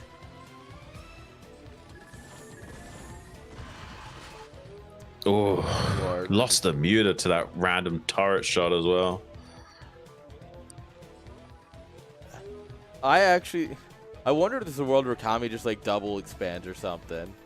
Just, like, Yeah, take a no, he bunch of other can. bases He has real quick. map control. He probably should think about double expanding. The problem is holding it afterwards, because if he'd killed the barracks, it'd be like a sure thing. No way can he break the third. But without killing the barracks, it feels more sketchy, you know? Yeah. Well, I mean, if you take like the natural over here and you sunken up heavy here. Oh, he's not affording to make sunkens this game for a long time. Like, he has to like do nothing but make mutas and drones for a while. If you start making sunkens, it's like you're losing the war. It's almost like one of the reasons why Hitler lost the war was because he like refused to make. He refused to make. No, he refused to sunken up because he wouldn't make surface-to-air missiles, and didn't want to be seen to lose the war on a political level, right? Yeah. So you only made attacking forces, and yeah, so would have been better if he'd been more balanced than that. But that's what we could see happen to Kame. He might have to refuse to make too much of this defensive stuff, and he's actually not. He's actually gonna make sunkens, which is good. Down. He's not gonna make the same mistake as that little sausage monkey did. Well, that's probably better for everyone. I don't know. I mean, you guys still eat beans and toast like the Blitz is going on, so maybe it won't be too different for you. That's the strength of the British resilience, though. Like, we got so used to that, like, wartime situation that we now like have embraced it. It's like, yeah, we're happy to eat bland food. What about it? Now we're just used to being poor. Yeah, we're used to scraping by. It's that tough upper lip type deal, you know? I mean, stiff upper lip. What do we got here? Oh, 13, 14, 17 Marines, 4 medics. Like, 3 Sunkens might not be a lot if he's building a 4th one, which I like a lot. Yeah, I think 4 is almost necessary unless you did non-stop muta production. All right, tank follow-up.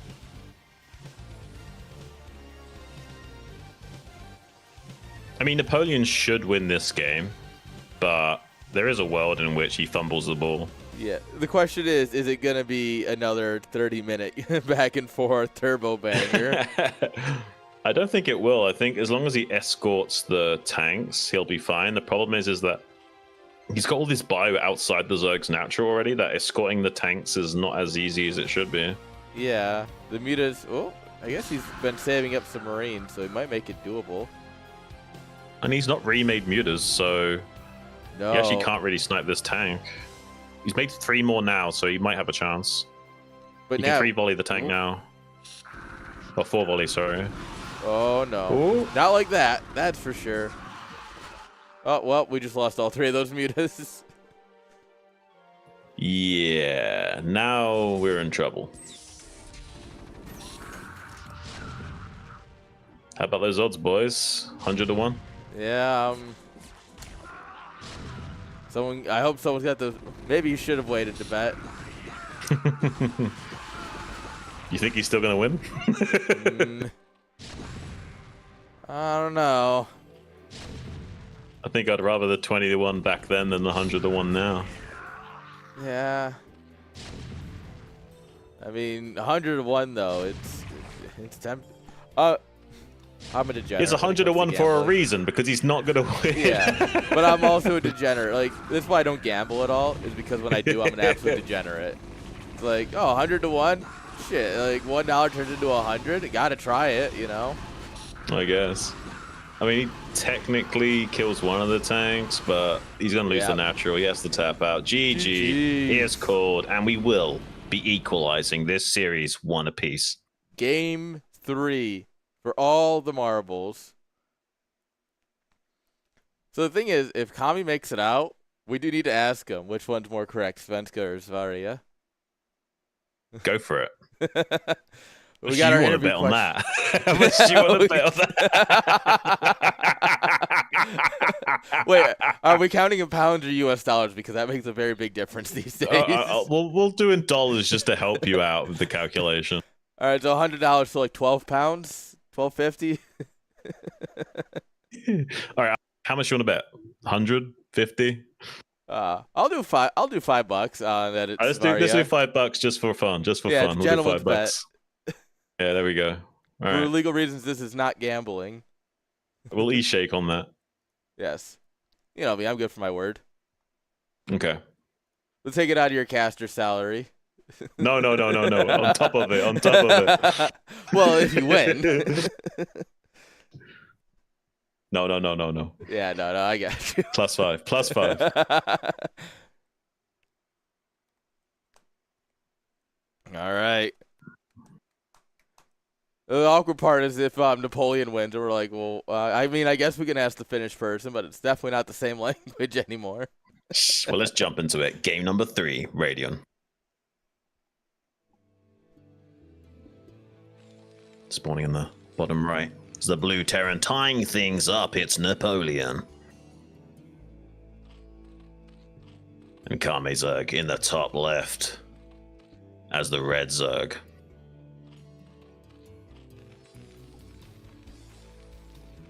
So you think Napoleon's gonna be like dynamite and go all the way? Or is Kame Zerg gonna pinch out his fuse? That's a tough one. I think if this goes big, I favor Kami. I feel like he really macroed his way out of game 1 more so than anything else. Yeah. But there's also those moments where if he doesn't get a chance to really stretch those legs, he did not look very good. Like last game and the first half of game 1. So it's really tough to say. It really depends on what we're going to get a follow-up here from Napoleon to start us off. Well, one thing going for Kame Zerg is the cross map, gives you a little bit more juice if you want to play a macro style. It's a 38-second rush distance, one of the longest we've got in the StarCraft map pool. Yeah. It does look like Kami's not going to take any chances here in Overpool. Yeah, the only thing longer than this is Screaming Sea, actually. Really? Mm-hmm. Yeah, Radiant's the longest rush distance outside of Screaming Sea. Did not realize that. That's cross map. Yeah. I mean, obviously everyone knows Screaming Sea is the longest because you have to go over and down. But right. I didn't know Radion was the longest outside of that. That's neat. Yeah, it's a big deal.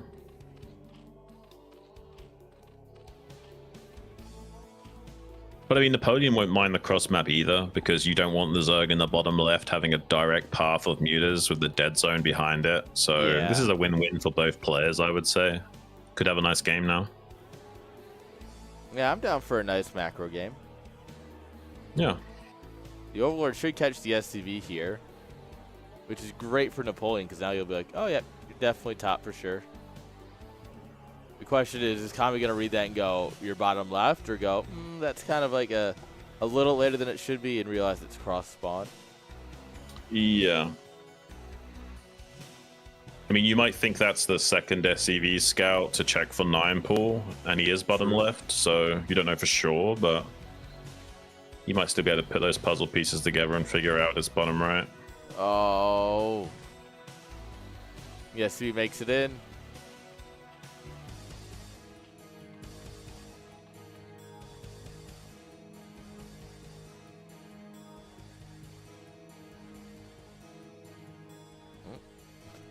He's still checking everywhere. No, he thinks it's top right currently.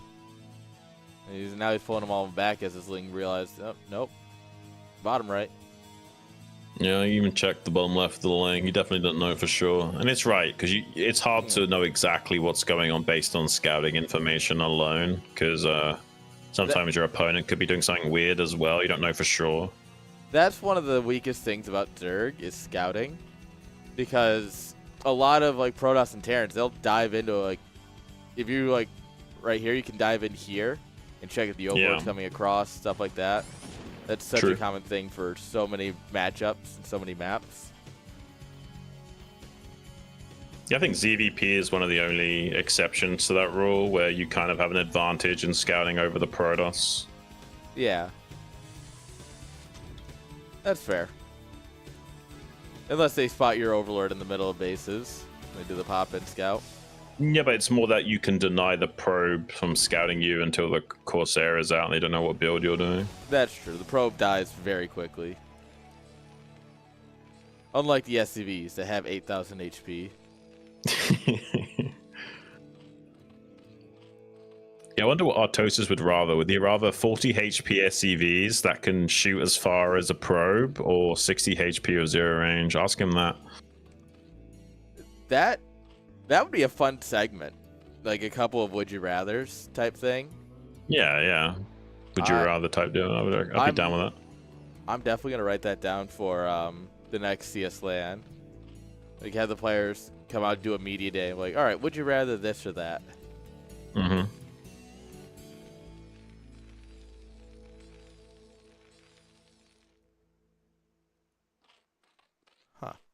Sorry, I'm just mentally noting that for later because that's a No really good worries, no idea, worries. actually.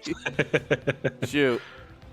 It's going to be like a 2.5 hatchery here from Kame. It's a pretty common macro build these days. Yeah. Safety sunken as well. I like it. He also just seems to be really fond of this. It feels like this is his like comfort build, right? I mean, he's going to be happy because he sees a bunker. Like, that's a big investment from Terran Yes. to have to make a bunker. It's a much bigger... He's walling in and making a bunker. It's like, as a Zerg, that's like a wet dream. Yeah, if you see a bunker, it's like, well, this is a great day to be me. Yeah. Especially if you can get away with not having to make 2 Sunkens. It's like a all-day winning type deal. Yeah. Vulture's going to come out and be a little bit annoying, but he's already got the 3rd hatchery placed, so... Already the crisis has been inverted here. Oh, it depends. I mean, that actually is freaking Wow, that glorious. was is what it is. Not good. That's not good for Napoleon, No, but not it's good for glorious for Napoleon. Kame. Yes. If you are a fan of people who don't race pig, that was great for you.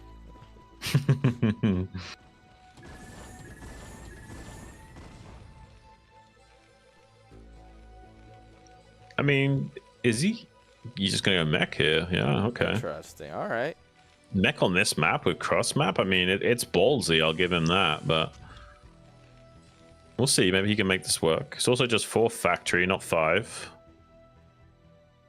We're going to find out very soon here as the mutas fly across that this is what's happening. It's so ballsy to do this, because, like, if you're going... He's not doing tech mech, right? He's, like, doing essentially a Goliath build, which means you're so reliant on your attack timing doing something, but the extra seconds added onto the push timing with a cross map, and because it's cross map, you're more susceptible to flanks, so you can clean that up with mutiling as well. Like, it's much tougher for the Terran to be confident to come out onto the map. Yes. Oh. Almost gets baited in there with some rockets. Yeah, I just don't think this is a good mech map, is basically what I'm getting at, especially cross map. It's very hard to... It's too open. Yeah. To summarize everything you said, and I agree with it, basically it's just too open. You know? Cannon booster's not quite finished, but he hasn't killed that many SCVs, I guess, so that the Napoleon's got that going for him. He's not really taking a lot of damage. Yeah. The brief window that Kami has to get anything done is he's not really capitalizing on it too much. I'm a little bit confused by the build order. See, like, I feel like making this bunker, I get it because he wants to be safe to a Ling Flood, but at the same time has really thrown off his optimizations. Like, this 5th factory should have been done a long time ago. Yeah, he should be producing from 5 factories, not 4+1 factories, you know? Yeah.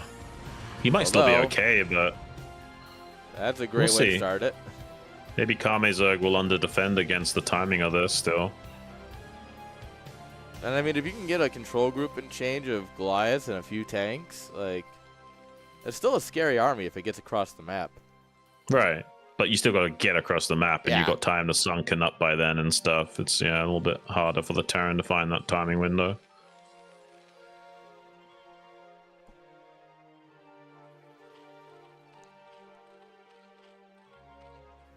And it makes sense that Kame is just doing non-stop meter off of 3 gas because it's the best counter to pure Goliath, Yeah. pretty much.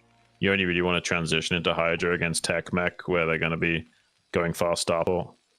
He's got a lot of, what is it, almost 2 control groups of Goliaths if they want. Pretty much, just 2 gas, 2. It's almost 2, yeah. It's like 1 short of 2 or something like that. Yeah. That's you gotta respect this in terms of how your meters are gonna engage.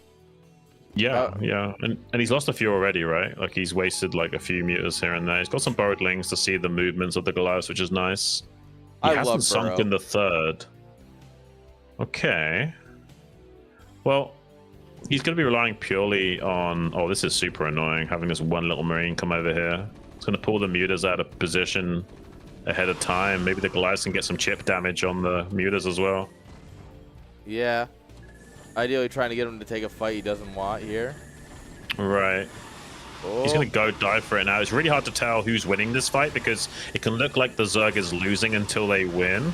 So we'll have to wait and see. It looks like the Zerg's doing okay so far. This is one of those weird things where like no Goliaths die and then they all die at once. And something like this happens. Or, and I mean, this is getting a little bit more down to the wire than I'd expect.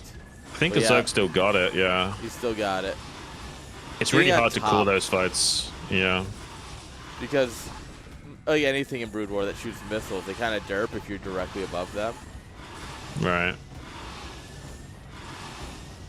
But I mean, he holds. He holds, but he lost, what? There's 24 to 26 meters, and he survives with 4. Nah, it doesn't matter. He can just expand. As long as he keeps the Terran locked on these 2 bases for a little bit longer. And Napoleon knows that that's what the Zerg wants, so he's actually building this. I don't know why he's building the CC on the low ground. That's super risky. Yeah. I wonder if he tried to put it on location and then had to because of the Ling. Yeah, but that's even more dumb if he knows that the Zerg knows that he's trying to expand.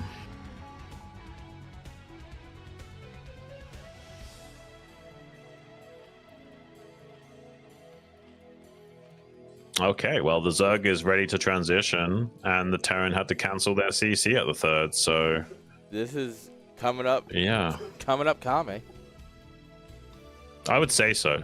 Like, I think our previous assessment was accurate. His didn't have a strong enough timing because of the cross map. Yeah. And I mean, and that's what happens when hindering it's his the longest rush distance. Second longest, I guess, technically, but... Second now, yeah. Longest rush distance on a normal map. But I want to point out that just because the Zerg is technically in a good spot doesn't mean they've won the game. Like, the funny thing about mech is, like, you can know exactly what to do as Zerg and still lose the games. Like, even pro gamers say that they know exactly how to play against it, and they still lose a lot of games against it. Yeah, mech is one of those things where it costs less APM to play mech than it does to beat mech. And so they just have all the extra APM to do different things while you're so focused on just not dying to the Goliaths. Coming across the bridge is so silly here. I get why you're doing it, but Goliaths are such a bad unit for pathing that trying to go over the bridge is such a bad idea. Yeah, this is a mistake. You should just like wait for like 1 siege tank and then hold the bridge on the other side. Yeah. If you have a tank here, this becomes a lot more doable and you're kind of pulling the Hydras into it, but... You can just slowly kill the gas as well, so they have to come to you. True.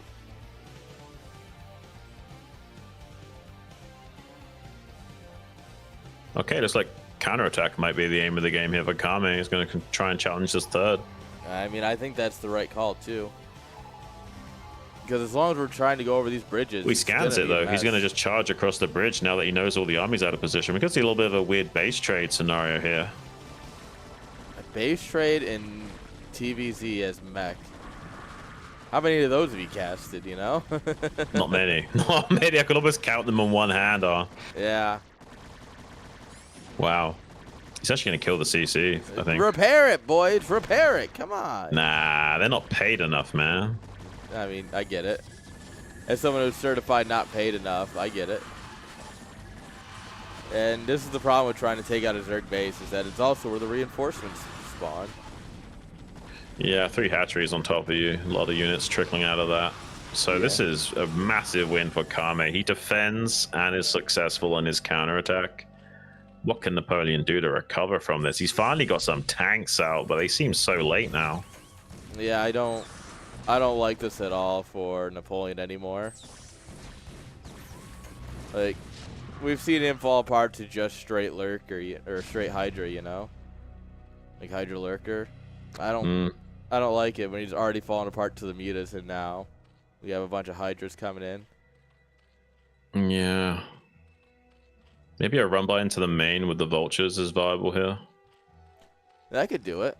You have enough vultures. You really just, if you run 3 of them by, none of them will die to the sunken, especially with speed. Ooh. He's got a lot of vultures as well. It was an option he could have tried for.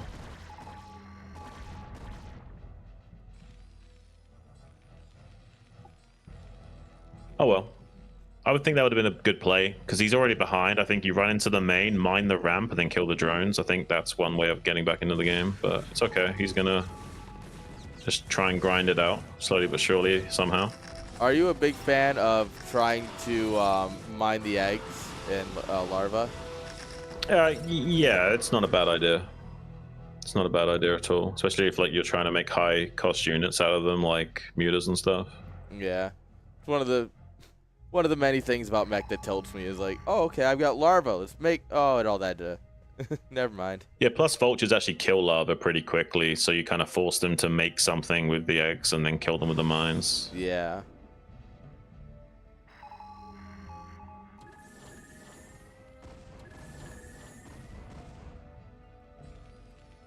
All right, we're back he's to getting Goliath. He is getting a decent amount of tanks, and Kamezug has been reluctant to make too many mutas. There is a way to make this work. I just think it's going to be really tough still. Yeah, I feel like in my brain going across the bridge is terrible, but it's not like against Protoss or, you know, where you can kind of set up in this area.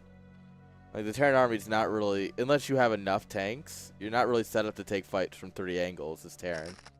It's going to be a lot harder. Getting a couple of Hydras for free, it's something. I mean, this army, if it gets into position, is a little bit scary on the bridge.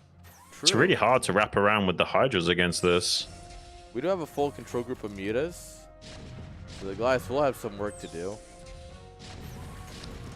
And the Hydras are going to predominantly come from the right-hand side. Without mines, I think the Zerg can still do it, but it's going to be close. Yeah. The Goliaths are going to gun down the Lings, which is my big concern. The tanks are all focusing on the left side, though, so that means the right side, where there's actually a lot more to deal with, it's getting away scot-free here. If only he had some mines covering that right flank, I think maybe that would have been a way closer fight. Yeah, I agree.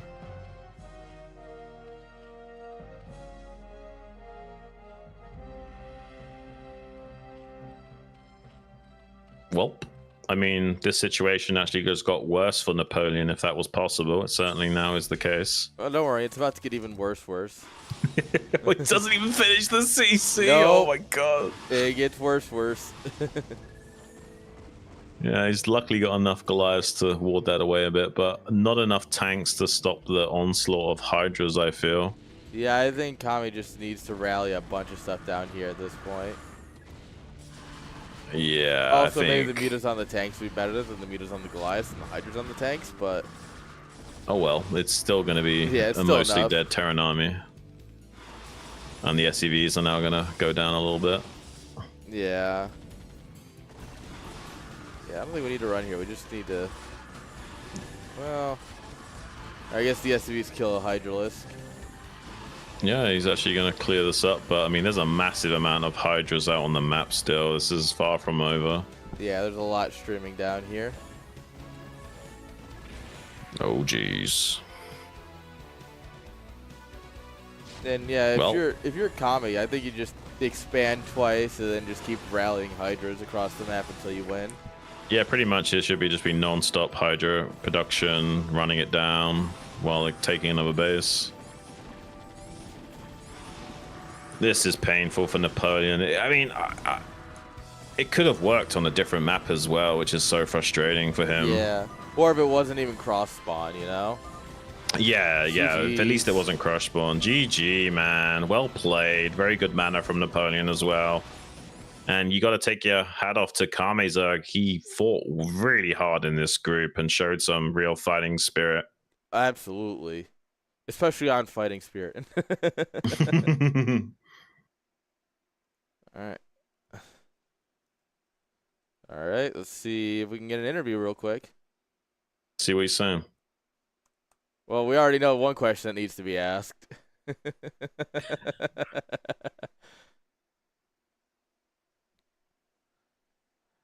Oh man, that was a good day of StarCraft today. I think. Yeah. It was a very good group, very competitive.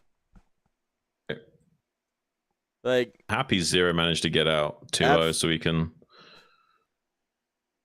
No, you finish. Sorry. And say so that he can like focus on the BSL, and honestly he's a pretty good player, and what he does for the community and still having time to compete is commendable to say the least. Absolutely, it's a lot of time and effort, and I respect him for it. Like I try and play in things like CPL and stuff, and that's already like a massive drain on my time. Yeah. Oh, is Seppu already done the Apparently- Wikipedia page? Apparently the trick is just to not sleep on. Just have like Yeah. a few hours of sleep and that's it, apparently. Clearly. That All guy's right. even got a third kid on the way, man. He's a crazy guy that's able to do so much. Here we go. Hello, Kame. How are you? Sup? How's it going? Hey buddy, how you feeling after that win? GG's. Yeah, it was a fun game. I liked it. Fun games today, actually. Yeah, I would say so. We had a great time casting them. Yes. So you had to fight for that last series against Napoleon. How you feeling? Yeah, that last series was a bit shaky, but I liked it. I thought he was going to cheese me again at the last game because he's kind of weak. Like not weak, but like Yeah. against me, he tends to lose when we do like macro games. So I thought like, all right, he's gonna cheese me again the final game, so I'm gonna like Yeah. open up. I don't know. Mech is kind of cheesy. Yeah, especially the timing. Yeah, I agree. It's kind of shaky to deal with. You never know. It's a shame you didn't snipe that barracks with the mutas as well. Like I feel like if you killed that barracks, he wouldn't have been able to build enough bio to close that game out as easily. Yeah, I also flew to the complete wrong direction. So Yeah, you did. Yeah, he had nothing in his main base at that point. If you just flown Yeah. straight into the bottom right, oh I man, it's a shame. basically gave him like free time to prepare his defenses and Leave it. everything. So Leave it. Yeah, yeah. He had nothing back at home, and all his Marines were still out on the map. It would have been better for you. yeah, exactly. I don't know. Like the reason why I flew cross map was because I saw his SCV before he bunker rushed me go to that location. So I assumed it was a scouting SCV, but no, it was like an SCV just going back to the Yeah, we street. talked about in the cast that Yeah. you might assume that it's like a 9-pool second scout or something. Exactly. Yeah. All right. I have a very important question for you, and this is between Zun and I. If I were to say you're from Sweden, how would you say that Yeah. in Swedish? That's not what we said. We said Swedish. Well, yeah, you're Swedish. How would you say that in Swedish?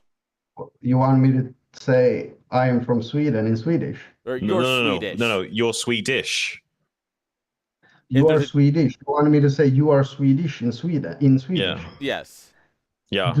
Du är svensk. All right. I guess I owe you a $5. Svenska. Svenska is Swedish, right? Yeah, svenska is Swedish. Svensk is just Swede, and svenska is Swedish. Okay. He owes me $5. Yeah. My Swedish is not Your nearly as Swedish good. girlfriend is gonna be ashamed. She already is. Don't worry about that. I gotta get my Duolingo Nice. streak back. I haven't practiced since CS LAN. But Kamezerg, I just want to point out, like that first game, Dominator, man. I mean, you were back from the dead in that game. You were so far Dude. behind, but had the fighting spirit of a champion in that game. I'm so glad you didn't just give up and really gave it your all, because that was commendable, man. That was a really well fought fight from you to take it to the win. Yeah, I was like, I lost my third, and after I lost my third, I failed my push to punish him, like to make some eco damage on him, because I had to balance things out because I lost my third basically. So I lost both, like I failed in both those things. And but then you lost Patry again, third. right? In the then lost another third, the second third at the 12 as well. Yeah, but like the thing that was the saving grace for me was basically that hidden expansion, and I was able to get the canal up in time. So when he poured units to try and take it out, I already had like the filers with the canal and flaming sword, so I was able to keep it and keep it running. Otherwise, I'd be finished. Was there any point in that game where you're like, I should just give up, this game is over? And then Yeah. like by the end of it, you're like, we're so back. Yeah, man. Like just as my after I lost my third and I tried to push him, exactly like after that push fail, I was like, all right, I've lost this game. Like I'm just gonna try my best and see how it goes. But I thought for sure like that it was a lost game. Yeah. I mean, sometimes it's all you gotta do is just play it out and see what happens. Yeah, exactly. You never know, huh? Yeah. Are you happy you got swapped groups? Or no, you didn't get swapped groups. It was Napoleon that got swapped groups. Sorry, my brain's a little tired today. Like lately, I've barely been able to advance both in BSL and IPSL, so I consider myself a bit lucky as well. Nice. Who knows, man? You might be on the come up. You just got to keep practicing, grinding it out, and you might surprise yourself. A lot of players do surprise themselves when they go deep in these tournaments. You could be one of them. You already made it through, so hats off to you. And another follow-up question. So we know a little bit about you, but not much. So we know you're Swedish. We know you're pretty good at playing StarCraft as Zerg. Tell us a little bit more. Like, how long have you been playing StarCraft for? What's your background as a person as well as a player behind that? Well, I've basically been playing StarCraft since, actually, I've been playing StarCraft since, I guess, like high school. There was 2006, maybe. I started playing a little bit back in the Battle.net days. And then 2007, I think, iCup came out. Yeah, so, back then. God. Yeah, so just before iCup came out, I started playing, basically. And yeah, I've been playing for quite some time, but I feel like I don't like when I play for when I don't practice as much as I guess. Like my skill level, I feel should be a bit higher considering how long I've been playing. Right. Okay. But yeah, I'm just happy I advanced. I didn't think I would advance, to be honest.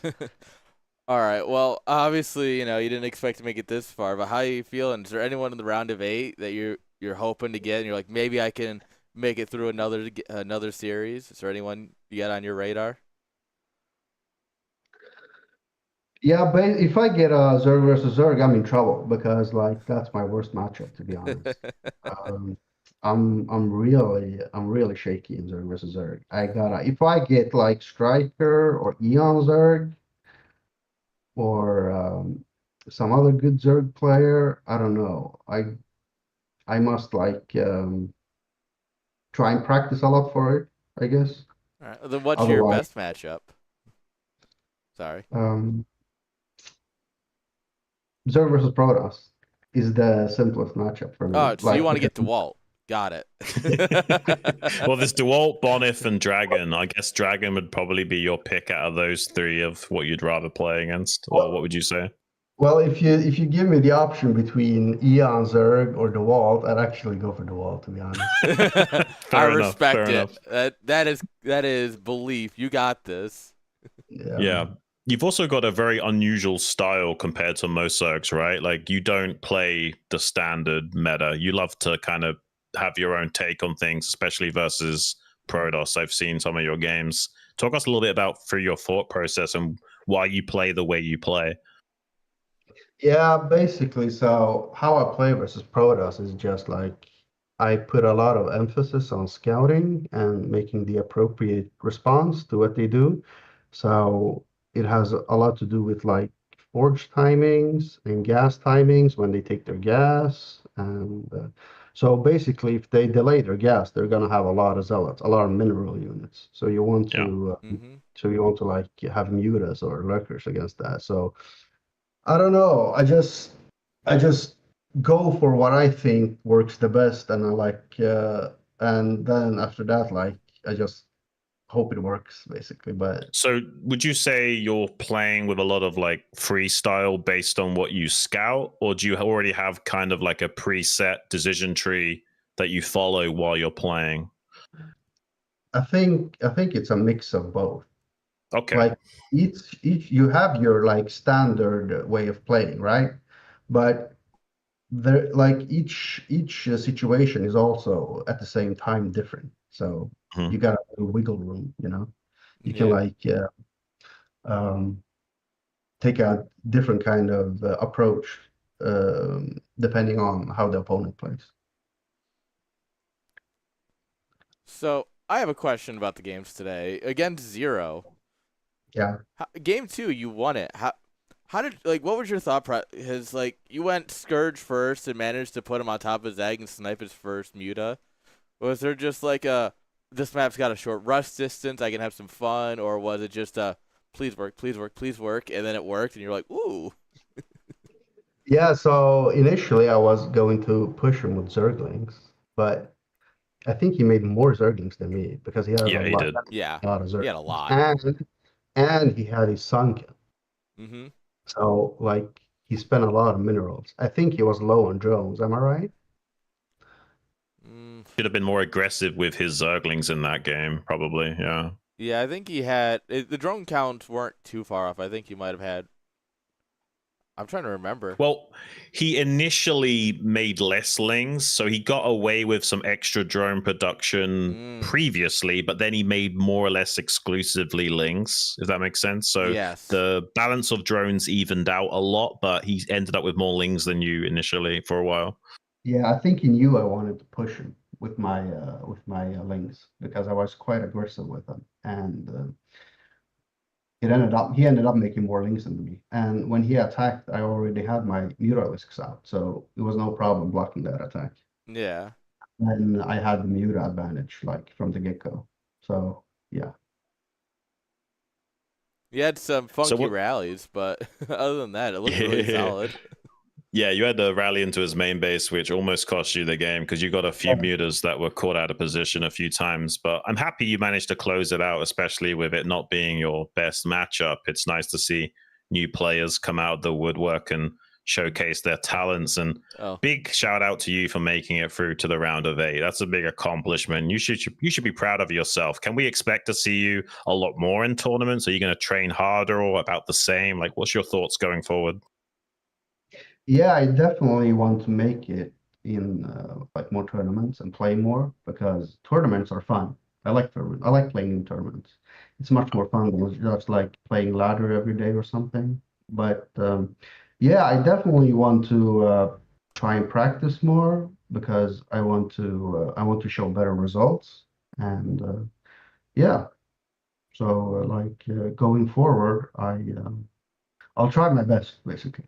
good. Nice. So it's good to hear. I'm sure you're going to start making some new fans as well. You've been showcasing your skills in the BSL as well as ISPL. So yeah, it's nice to see new faces in the scene actually giving us good games. And I like that you don't just play like a very strict build order and this is what you're going to do every time. I love that you take a little bit of an off-road approach to the game and kind of freestyle a bit of the time as well. And I think that that's actually a really big strength to have in tournaments, especially.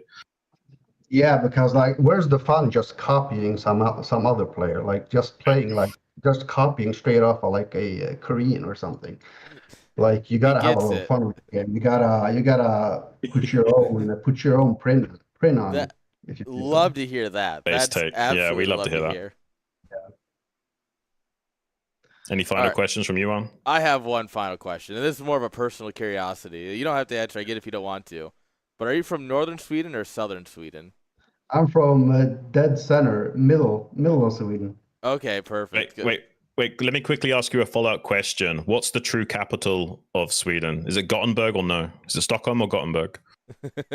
You know what people from Gothenburg says when they visit Stockholm? Go for it. They say the best part about going to Stockholm is the train back home. Which is funny. Yeah, I don't know. Like personally, I think Gothenburg is a much more nicer city than Stockholm. But like Hey. Yeah. touristy capital, you know? I had a feeling you might go that way, so that's why I was asking. Yes. Well, that's all I got. Thank you very much for hanging out. I appreciate the interview. Thank you. Thanks for the tournament. Yes. Good luck in the round of 8. Hopefully you draw Protoss. Hopefully you draw Yeah, DeWalt. That's what you want, right? yeah, I prefer the wall over Eon's like Zerg versus Zerg just gives me a headache sometimes. Well, All right. GG's and good luck in your games, man. It's great to have you Yes. in for a little bit of an interview. Hope to see more of you. Have a All good right, one. thank you guys. Yeah. Bye bye. Go. All right. That was a great day of StarCraft, wouldn't you say? Oh, I would say so. I had a really great fun today, and basically the players that I was wanting to win at heart actually did come through and win, and kind of in the order that I wanted to as well. I was kind of surprised. I expected Razvi to do a bit better, I guess. Like, I don't know. Yeah, It's just in my mind, I put him a little bit higher. Well, I expected more from him, but I wasn't surprised as well. Like, I kind of had a feeling Kame Zerg is one of these Zergs that is actually a lot more capable than on paper. Like, people Yeah. maybe underestimate him a little bit. I don't think I'm one of those people, but not anymore. When he beats DeWalt in the round of 8, man, it's all over. Could you imagine? I mean, for Hydra Burst, anything is possible, huh? That's true. Hydras are a very good unit. Yeah. All right. Well, thank you all for hanging out, son. Thank you for casting. Guys, we'll be back tomorrow with another group. What do we got tomorrow? Group A. Oh, we got the banger group tomorrow. That's right. We were talking about it with Zero. DeWalt, Eon Nice. Zerg, Boneth, and Wolfix. Fun little side note. We were there was a swap, but Tarson and Napoleon had to swap because of timings. Like they just couldn't play on these days. And I'd asked Wolfix, I'm like, hey, are you able to swap? Are you like trying to figure out who could swap when? And Wolfix was like, no, I want this group. Even though he was like, during the draw, he was like, what the hell is this group? But then I'm like, do you want to swap? He's like, no, I want this group. So I expect great things out of that man tomorrow. So you better be Nice. here to watch it, guys. Thank you all. I hope you all have a great night. And until next time, peace. Thanks, guys.